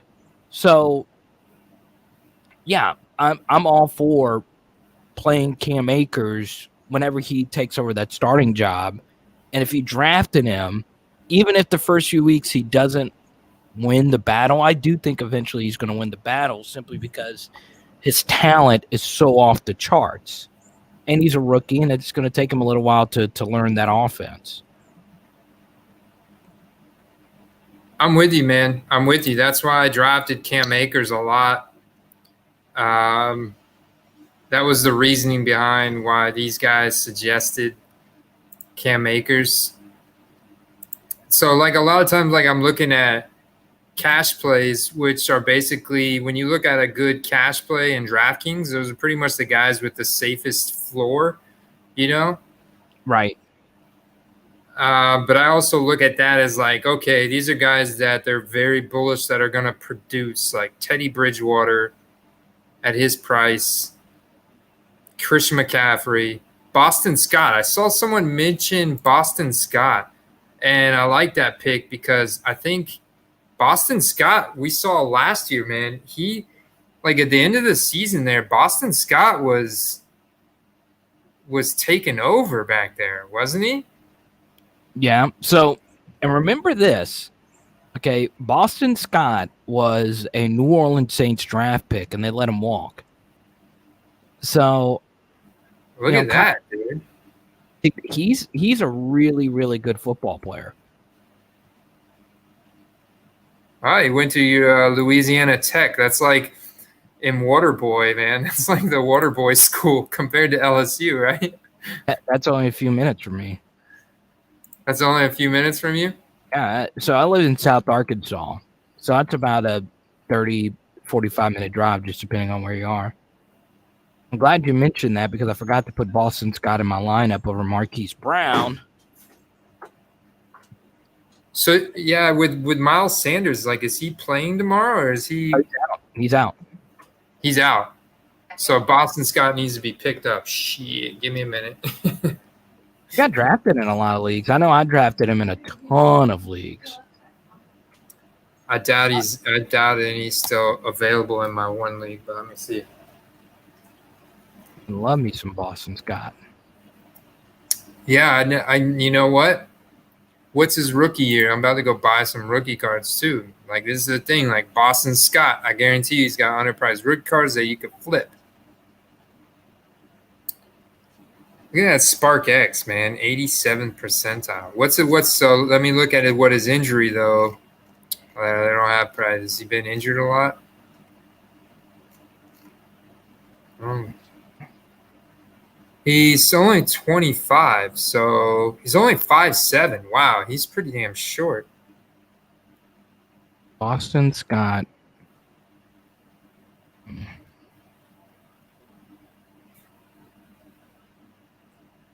Boston Scott, rookie, Panini, auto, or season ticket. 1999 or best offer for an auto.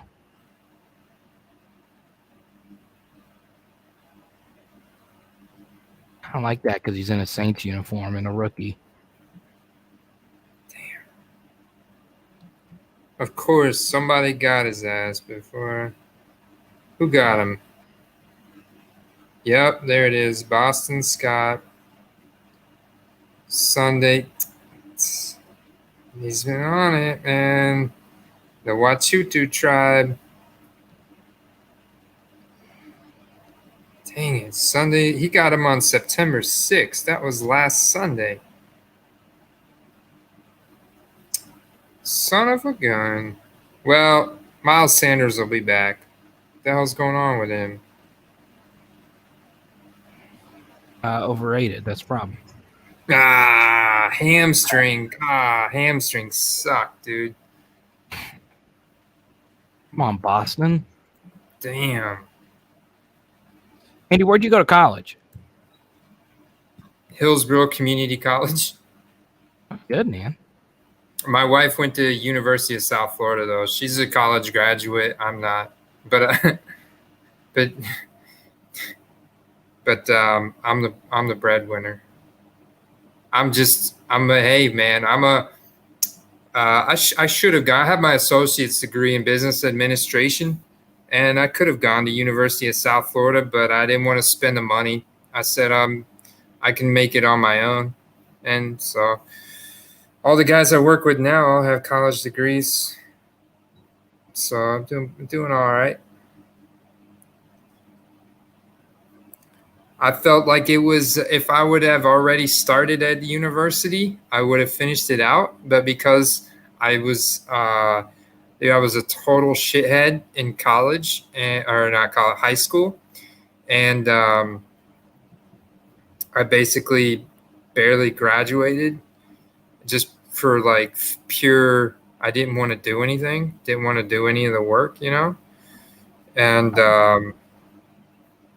So when I did take it seriously, I had to go to community college and I got my degree there. But it was just I didn't want to spend the money to go on to a university. So all my friends went to University of South Florida. That's where I would have gone, where JPP went. A finger JPP. Yeah, blew off his finger, JPP.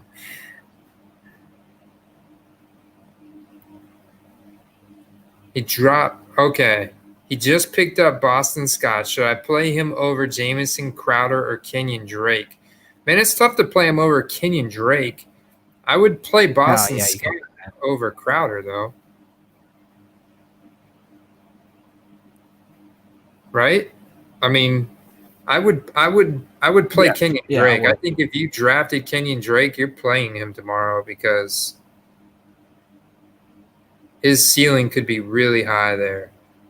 Now that is $1 million question right there, 01ZM. That's a question I've been trying to answer myself, dude. Oh man. Honestly, I think you gotta start Marlon Mack tomorrow. I think Marlon Mack out of the gate here, he's already, guy's good. You look at Marlon Mack's athletic profile, like he's good. And I know that Jonathan Taylor Thomas is like supposed to be the next Adrian Peterson and everything. But like Marlon Mack is solid, man, and he finished last year in a lot of metrics really good. Breakaway runs, man, I like breakaway runs, something that I look at because total carries of 15 or more yards. Number 3, we know that's why Jonathan Taylor Thomas is so hyped up, man, because he's a badass. And with that Indianapolis O-line, so I think eventually JTT will merge as the number 1 tomorrow. I don't know. I think it'll be split time. I don't think it'll be long before he comes out. What do you think, Carter? Who? Marlon Mack versus Jonathan Taylor Thomas. I need Jonathan Taylor Thomas to step up big time for me. Yeah, man. I so yeah, I'm in. Okay. Jonathan Taylor will win the job after week 5. I still think Marlon Mack is very fantasy relevant. I really do. Yeah, me too. Look, I found a Traquan Smith auto, and I think that puts me over the $25 for $8 on here. Panini Prism. Dude, I've been buying Traquan Smiths left and right, man, for the last couple What do you weeks. know about? I'm a Saints fan. I don't like. I haven't heard anything really about. I mean, he's obviously receiver number 3. Yeah, he's receiver number three, but this is what I liked about him. Like, okay, athletic profile, obviously fast, explosive, big catch radius, right? Your boy Scott came up with this catch radius. He's the one who invented this catch radius, incorporated as a player the ability to cover ground laterally as well as to go to airborne. But this is what I liked about him, okay? Team pass plays per game, number 16. It was a red zone receptions. Basically, it's because the Saints run a lot of – I was looking to see if they had it on here. No, only 1 drop, which is good. But it's basically because the Saints run a lot of 3 wide receiver sets that he's going to be on the field a lot. And the fact that Emmanuel Sanders is, 33, 32, 33 now. And Traquan Smith is like the up-and-coming talent. He's just going to have a lot of opportunity to execute. And it's just a matter of time before he does execute.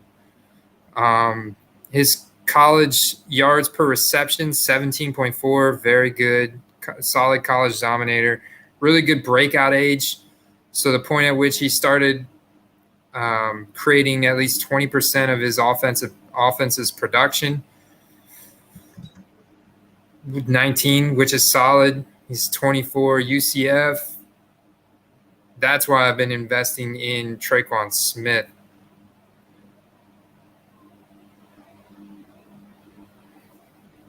Yeah, I mean, solid, like 6'2", 210, big hands, big catch radius, explosive, super explosive burst. So it's really just a matter of time before Traquan Smith gets the opportunity to execute, whether it's from, Emmanuel Sanders or Michael Thomas missing time, or just Drew Brees, just, Traquan Smith getting open. Or, and without, it's crazy if they go to the Super Bowl. Let's see. If they go what do you think Super about Bowl? That Super Bowl week, his car going to be going crazy. Go on, Ed. Yeah. No, you're right, man. At the price, you could buy an auto card for $4. That's what I'm saying, man. It's not going to take much for that card to go to 20, I got them in free agent for this week. You should as well. Chargers? Who are the Chargers playing this week? Oh, they're playing Jacksonville, right?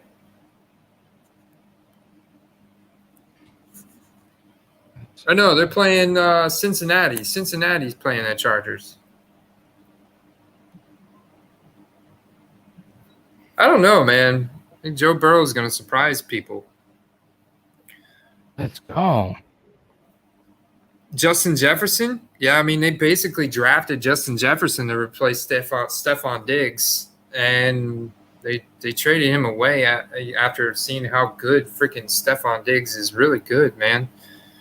And so they obviously have a ton of confidence in Justin Jefferson. Let's look at Justin Jefferson's athletic profile, though. Honestly, I haven't looked at it yet. A lot of the I'm 2020 interested to guys. see this. Yeah, a lot of the 2020 guys I haven't looked at their, so they don't have a score for his catch radius, his agility, unfortunately. But his 40-yard dash, 4.43, okay, solid. Speed score, solid. 6'1", 202. Hand size, a little bit smaller hands. But okay. So will he be fantasy relevant this year? Trust me, I watched every snap Justin Jefferson played last year 4 times over. So it depends. One thing I really like about his game is that he's really good with the football in his hands. So when he gets the football in space, he's going to have some absolutely ridiculous runs. He has one of the most vicious stiff arms I've ever seen a wide receiver have. The difference is, can he play the slot? So his catch rate's going to be really high because he played the slot last year and he didn't have to play a lot of press man coverage. In the NFL, that changes. So he's not going to get to play the slot as much. But if they put him at the slot, he's going to cook. I don't think he's going to be a superstar this year. I think the next year is where you're going to see him break out. That's interesting. So he's listed currently as a 3rd on the wide receiver depth chart. That would be Adam Thielen and wait, who? I'd have to look at the depth chart for the Minnesota Vikings. Like who? Adam Thielen. Like I can't think of who would be in front of him. No, he is the number 2. Yeah, he's got to be the number 2. Like Olabisi Johnson.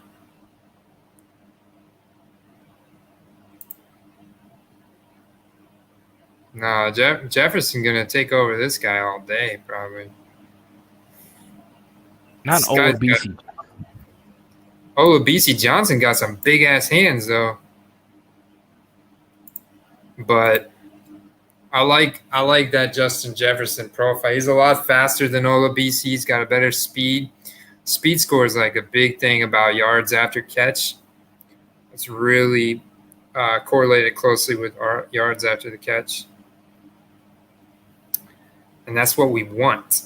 That's what we want. We want that target share, and we want, see that? Olabisi Johnson only had a 19th percentile college target share, whereas your boy JJ, Justin Jefferson, had a freaking nasty, he had a 21.9%, 47 percentile college target share, much more better.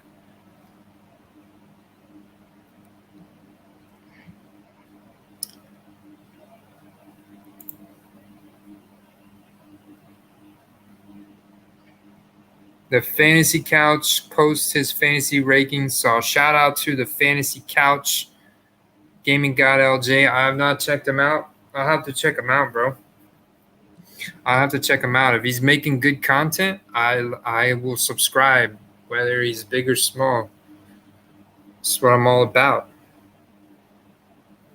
That's why I subscribe to Sports Gyms with Carter Bryant, because he's making good content. Even though I'm not into bobbleheads or Funkos. Bobbleheads are a nightmare of a collection thing.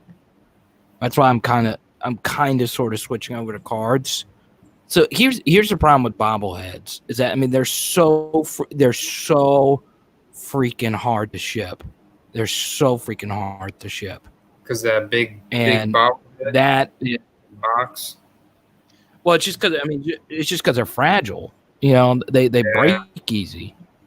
A Yeah. lot of them break. I mean, a lot of them are old, so you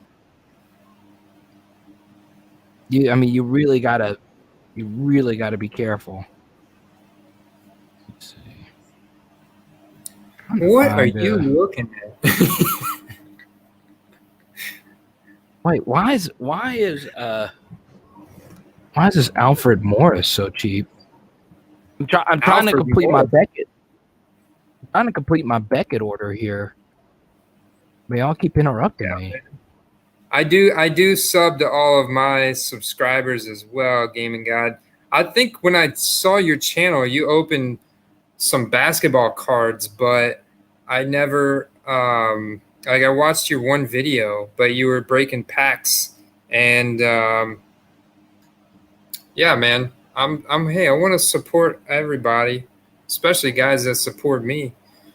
And for sure, man, even though I'm not into basketball and I'm not big into breaking packs, I'm all about it, brother, because you're into football cards and you support me. And it's a community, man. It's a community.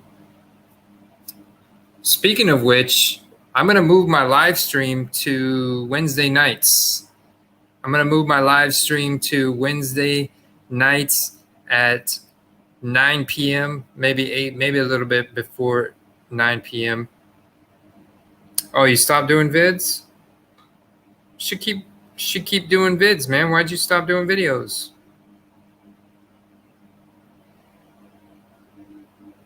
It's tough, man. Making videos is not easy. There's a whole science behind making good videos. Yeah. Carter's been making videos for a hot minute, and he'll tell you. I'm 2 weeks in on stopping my pack addiction. Dude, you can make videos on what you're buying from Becket. Talk about strategy, man. Just just be open about it. Just share your journey, dude. Make content, because even if you're not big now, the thing is making content. If you keep making content for years, I mean, eventually you'll have commercials on your station, and they'll be paying you, and you'll be doing this full time, man. You'll be doing what you love, You just got to keep grinding, but keep getting better. Might make a waiver claim for Mac and drop Jefferson. What I mean, yeah, I might make a waiver claim for Mac and drop Justin Jefferson. If Marlon Mack is on your waiver, what kind of league are you in, bro? I don't remember Marlon Mack going out of the 6th or 7th round. That's the thing. I was pretty terrible. I was decent at making videos in the beginning, but there's a lot of other things to understand about B-roll. So when you're making a video, giving people multiple angles into the situation that you're in. So what I mean by B-roll is as you're talking, just don't have it you're talking face the whole time. Every 7 seconds or so, you want to refresh people's attention span. And so you want to have B-roll. Example of B-roll is a camera angle from here showing me working on my computer, or then a camera angle from here showing me on my phone picking my fantasy lineup, or a camera from here showing me putting a card in a penny sleeve.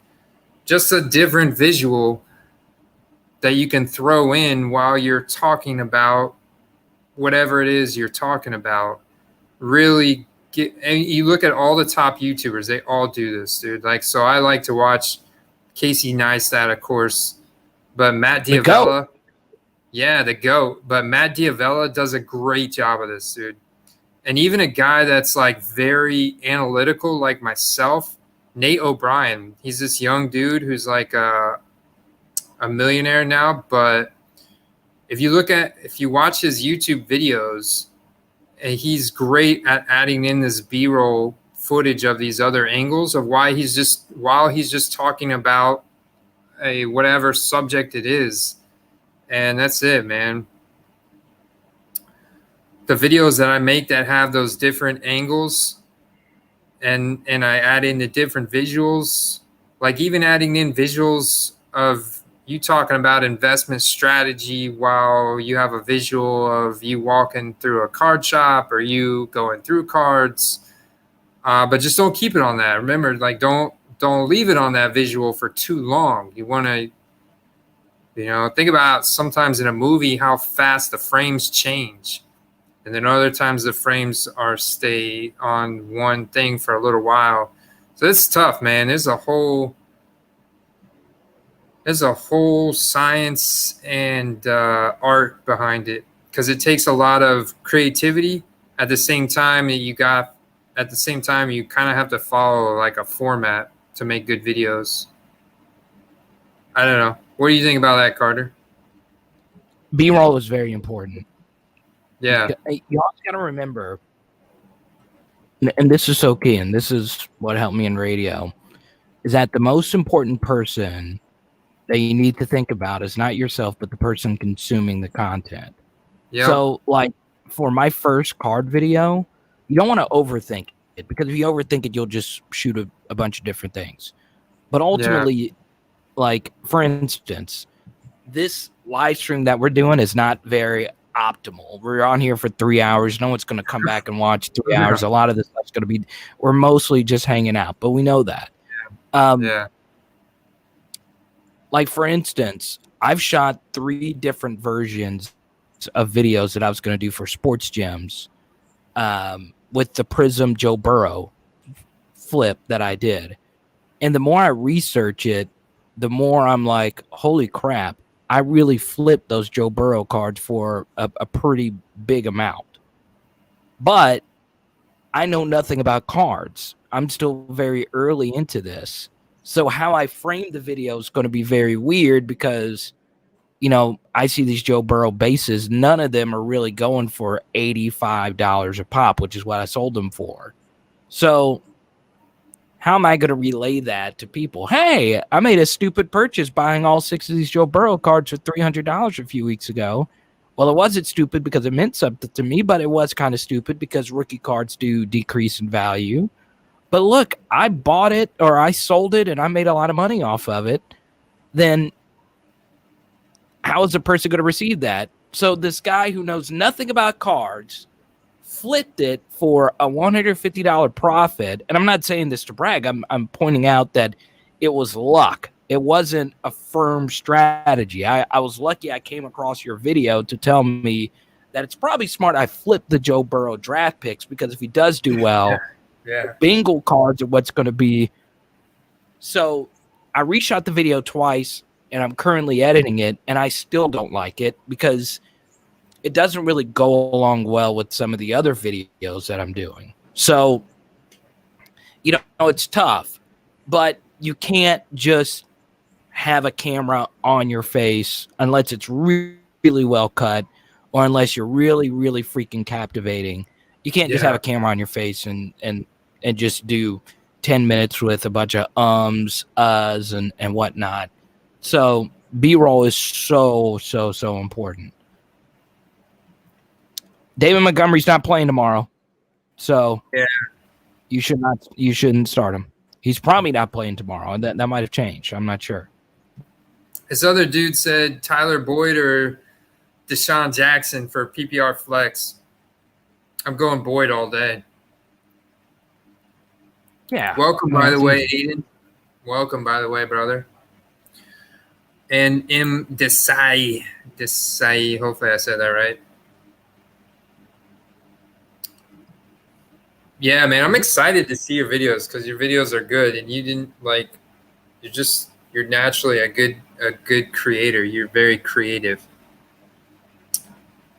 0.5 PPR flex, AJ Brown, Chark, Edelman. 0.5 PPR flex, AJ Brown, Chark, Edelman. Jesus, man, this dude's league, he's got a ton of options. 0.5 PPR flex. Man, I'm going with Chark or AJ Brown for sure. That's tough to pick between the two of them.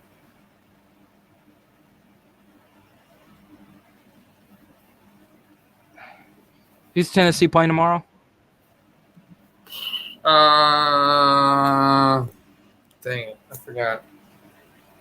I had it written. Let's see. Check the weather, obviously.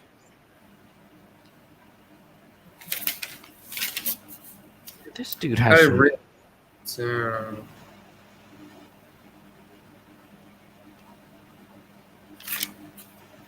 Oh, Denver. Yeah, Denver. They're playing Denver in Denver. Yeah, check the weather for sure.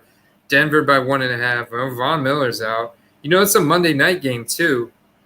Tennessee at Denver.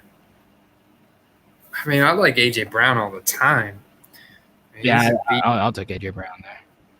Yeah, I'll take AJ Brown there because yeah, Jacksonville's playing at home, but Indianapolis. Yeah, I'll take AJ Brown. I take Matt Ryan at quarterback all day playing Seattle. I think that's going to turn into a shootout. Yeah. Yeah, that's the thing. And then the other thing about videos that I learned, which is important, is like set the expectation in the beginning of the video. Like tell people what they're going to get from the video, like what you'll understand by the end of the video at the beginning. So they don't, because you got to think as soon as people click on that video, they want to click off. Like if it doesn't have value right out of the gate. Like, so you want to entertain, you want to educate, you want to inspire, but if you don't tell them right out of the gate, hey, make sure you watch to the end because by the end of this, you're going to understand X, Y, and Z, then they're less likely to stick around too. They're not going to give you as much time. So you have to have that hook and that set the outcome in the beginning and to give them some kind of tease or testimonial as to why they should stick around to the end of the video. That's one big thing I learned that like all successful YouTubers do in the beginning, the first 30 seconds of their videos. And then like if you have like a bumper, like a intro graphic thing, don't make it longer than 5 seconds. Like 5 seconds is like what these video creators say is the max. And then, yeah, you're telling a story in video form. So even though it's YouTube and it's challenging, the B-roll and getting all those different angles are important to help tell that story.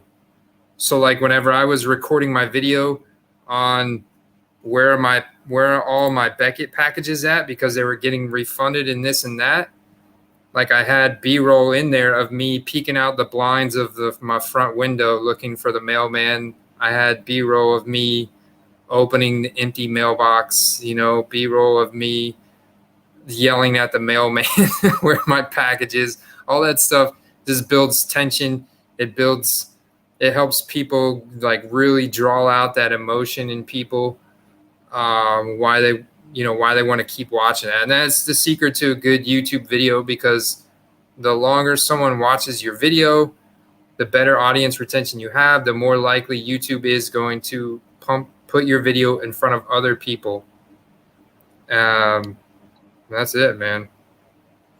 That is so key. That you want to, if you want to support someone's channel, the best thing to do is to watch their video all the way through.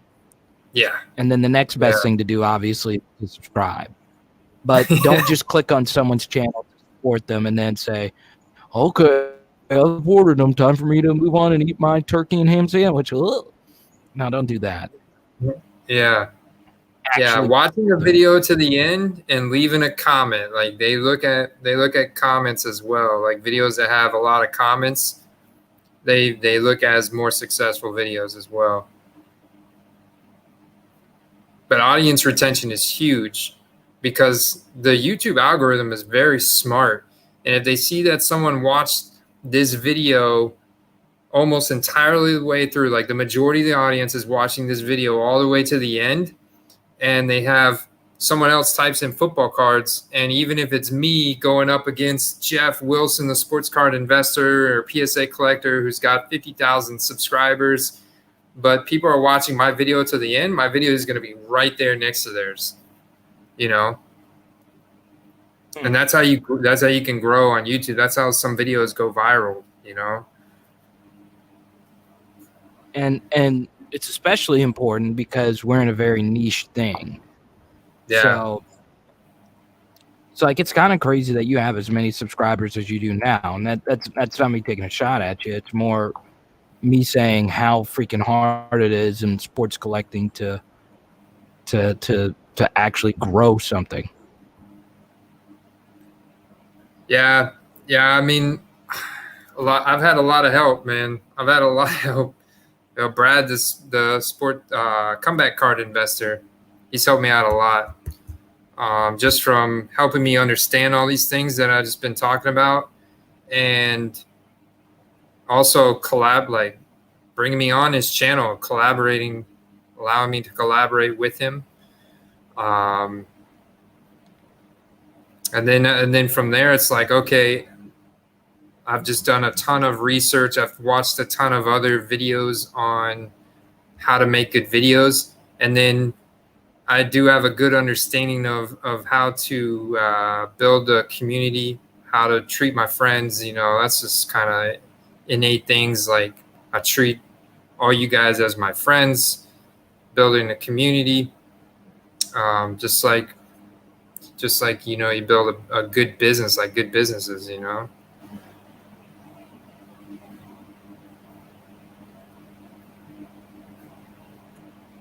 My favorite parts about your videos, intro music, when you're just sitting down at a weird angle. See, man, it's that other angle. Yeah, I've been doing more of that now. Multiple angles does help out big time. Yeah, man. Like, I'll do 1 point from a straight on angle, and then 1 point over here.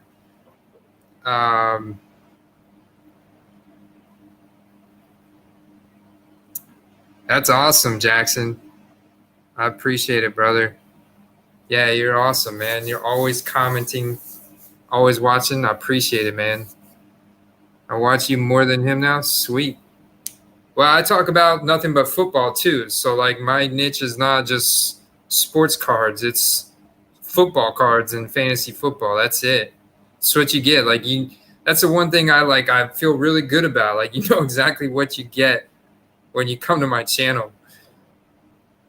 It's not like, I don't know what this guy does. No, my banner is eat, breathe, sleep football cards.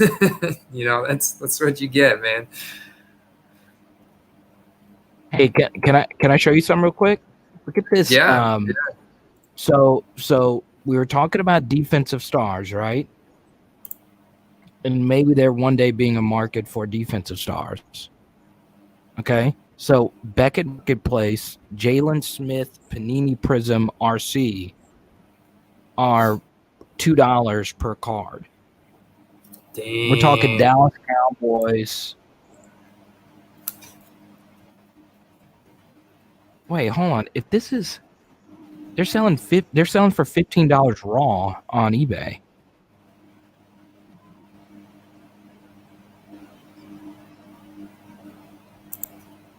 Dude, I'm not joking you. How do you spell Jalen Smith?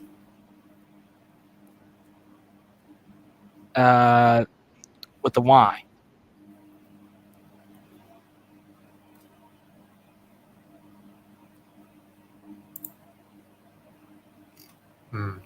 Is he a rookie? Oh no, he's a kid that they drafted in the second round out of Notre Dame. He would have been the top 10 pick, but he played in the bowl game, tore his knee up, and Cowboys paid him big money. Let's see. Just start one at tight end and one at flag. While you're looking at that, I'm gonna King Kearns. What's up, bro? I just started one at tight end and one at flex. Which ones should I pick? Higbee, Andrews, or Robert Woods? Dude, Robert Woods. And Mark Andrews, though, too. We're going to have to start one at tight end and one at flex. Oh, okay. I'd start Robert Woods at flex, Mark Andrews at tight end. Bro, this is fantasy football and football cards. So I started out in fantasy football. I've been playing fantasy football since like 2010, and big into the fan. Like I have like 5-6 leagues. I play DraftKings, everything. So I subscribe to all these different fantasy football platforms. Well, earlier this year when COVID started, my buddy, when Tom Brady signed with the Bucs, he said, you got to check out like sports cards. And I collected cards when I was a kid in the 90s.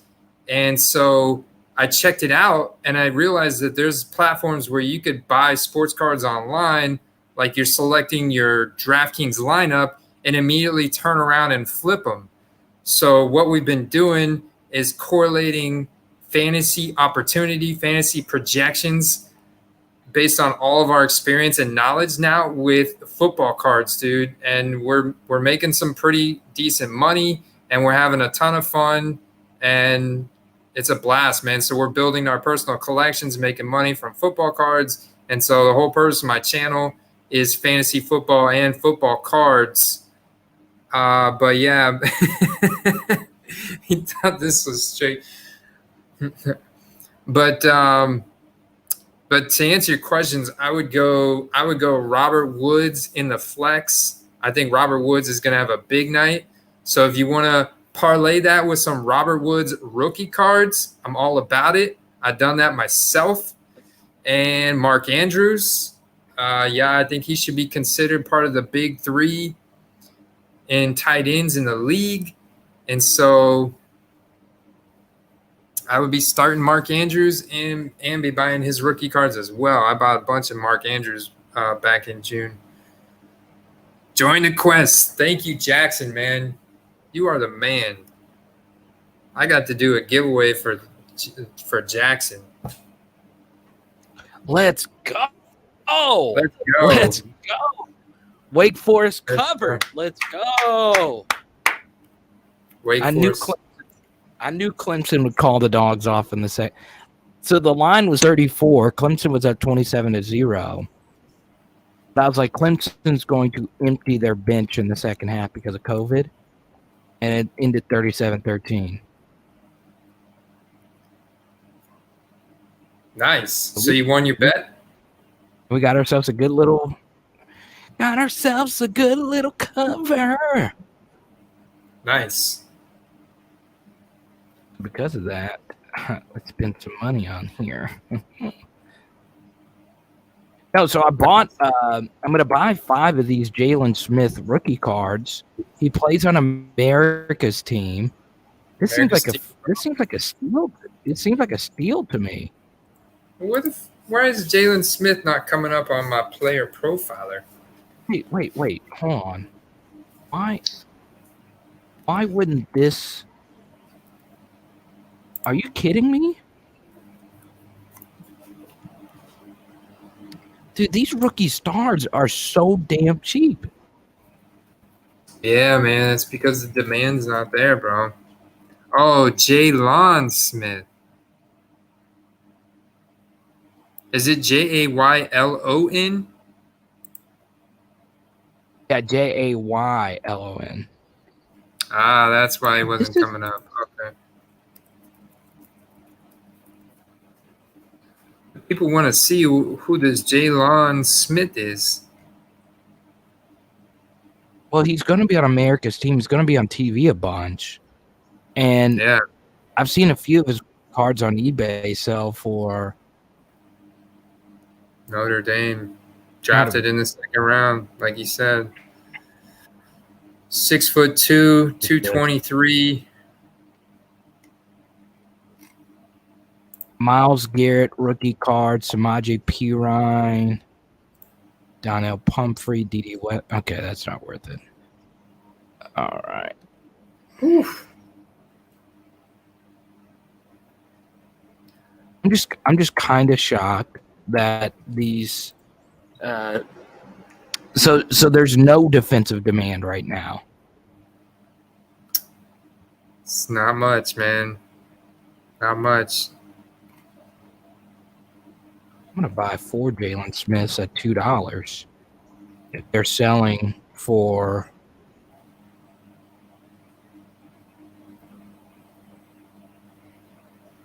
Solid though.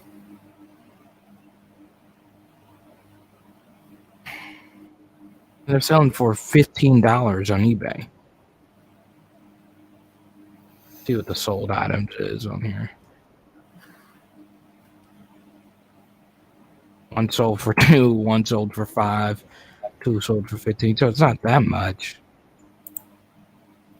All right, bro. We gotta wrap it up because I gotta take a piss. All right, guys. Good luck collecting. You've completed your order. I'm trying. Our bet is on the TJ Watt. So is this Robert Woods Panini Prisms autograph? Robert Woods. Can you see they don't include a photo for $10? A rookie card, Robert Woods, for $10. Yeah. Okay. What's the set? Panini Prism. 2003 rookie card auto. Whoa, 2003? 2013. Oh, okay. Yeah, that's it, man. He sold for $10. So I mean, that's about what they're going for. That's not bad though. That's gonna go up. I haven't bought them all, man. I haven't bought them all. There's still some on there. I would jump on that. God. Welcome to Becket Marketplace, my friend. Traquan Smith for, I mean, I don't know. Yeah, I remember that one dude who kneeled. I don't know what that's gonna do to his cards. There's who? too much politics in sports. I don't know. There was one dude on the Kansas City that kneeled while everybody else was standing. And then the Texans in the locker room. I just want to play football. I just want to watch football. Oh, so someone's asking if that's going to make an impact on the cards? Yeah. No, not the cards. Here's why I don't think it's going to be the cards. Because the cards themselves don't actually have the players kneeling on them. So it doesn't have the visual of that. So I don't think it's going to do anything to that. Imagine if Kaepernick had a card with him kneeling on it. Well, I'd buy it. Heck. I mean, I'd buy it and flip it. Who would? I mean, who wouldn't? How would that card not be worth something? No, Kaepernick's cards in generals, man. Once all the social injustice started happening, like hitting the mainstream media, Kaepernick's cards skyrocketed, dude. Hell, and you see, Brad, the comeback, he made a killing off of Kaepernick cards, man, because he immediately, when he saw the news about George Floyd, he went and bought a bunch of Kaepernick rookie cards, thinking that would happen, and he bought them for like $3, and they went to like $40 a piece for Kaepernick rookie cards. It was crazy. So look, this Minka Fitzpatrick, okay. I'm actually going to take a gamble on these defensive players since we've been talking about them. I have been, man. I'm surprised there weren't any in that package. I wonder how that guy sent me $1. That's still kind of weird. I would take a gamble on a defensive player. Yeah, he sent me $1 bill. I mean, heck, these are selling for $1. I got it. He said and wrote here on his thing, I am sorry, but we were short one Finest Evans rookie card. A $1 cash refund is included. He actually put the $1 bill in my $1 in there. That'll be in a future video, guys. That'll be funny. Yeah. Well, I guess I mean, do you really think defensive players are going to go up one day? I do, man, but I think it's gonna take time. So I It's got should to, buy though. now and hold. Yeah, yeah. Why not? They're so I mean, cheap. They're gonna go. And see, that's the thing. Like, I don't know what rookie year Minka was, but they're not making any more these past years. So once those cards and those deals are gone, they're gone. You know, then they're resold at a higher level. let's see. So I got a Minka Fitzpatrick. Dude, it makes no freaking sense to not buy Jalen Smith. He's going to be the face of America's team on defense. I'm with you, bro. I've made a mental note now. I'm looking for Jalen Smith. My next order is going to be very defensive heavy because the skill positions are they're disappearing, man. A lot of deals are disappearing, so we got to continue to evolve, and the defensive players are just naturally next, dude. Oh my God. I honestly, let me see. Let me see if Jalen Smith is.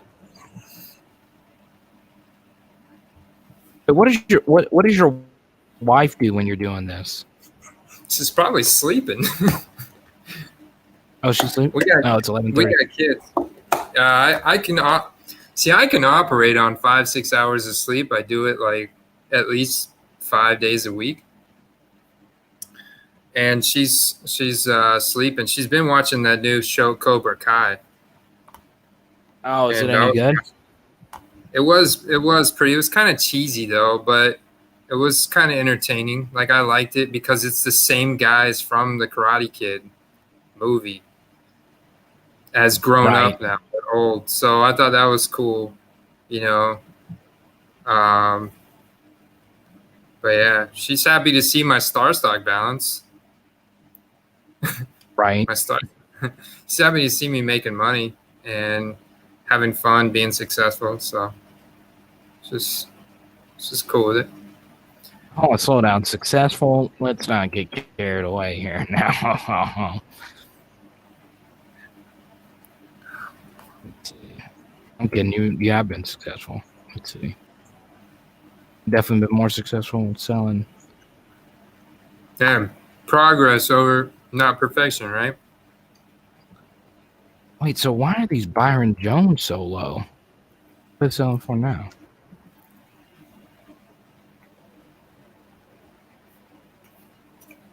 So there's Byron Jones Prism lot.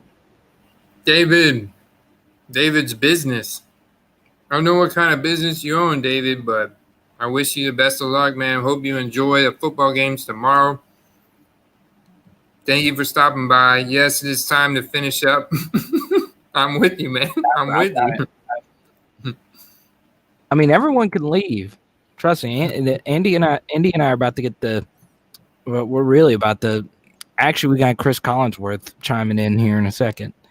Let's see. You know, that's a great idea. So I don't have to go back and edit this, guys. I'm gonna cut it off here. But stick around, Carter. Okay. But you guys have a good night. Thanks for hanging around with us this long and having a good time. Can't thank you guys enough for your support. Seriously. I hope you guys enjoy football tomorrow. Send me a message anytime you want. We'll talk. I'll have a new video up soon this week, and I hope to see you there. Peace.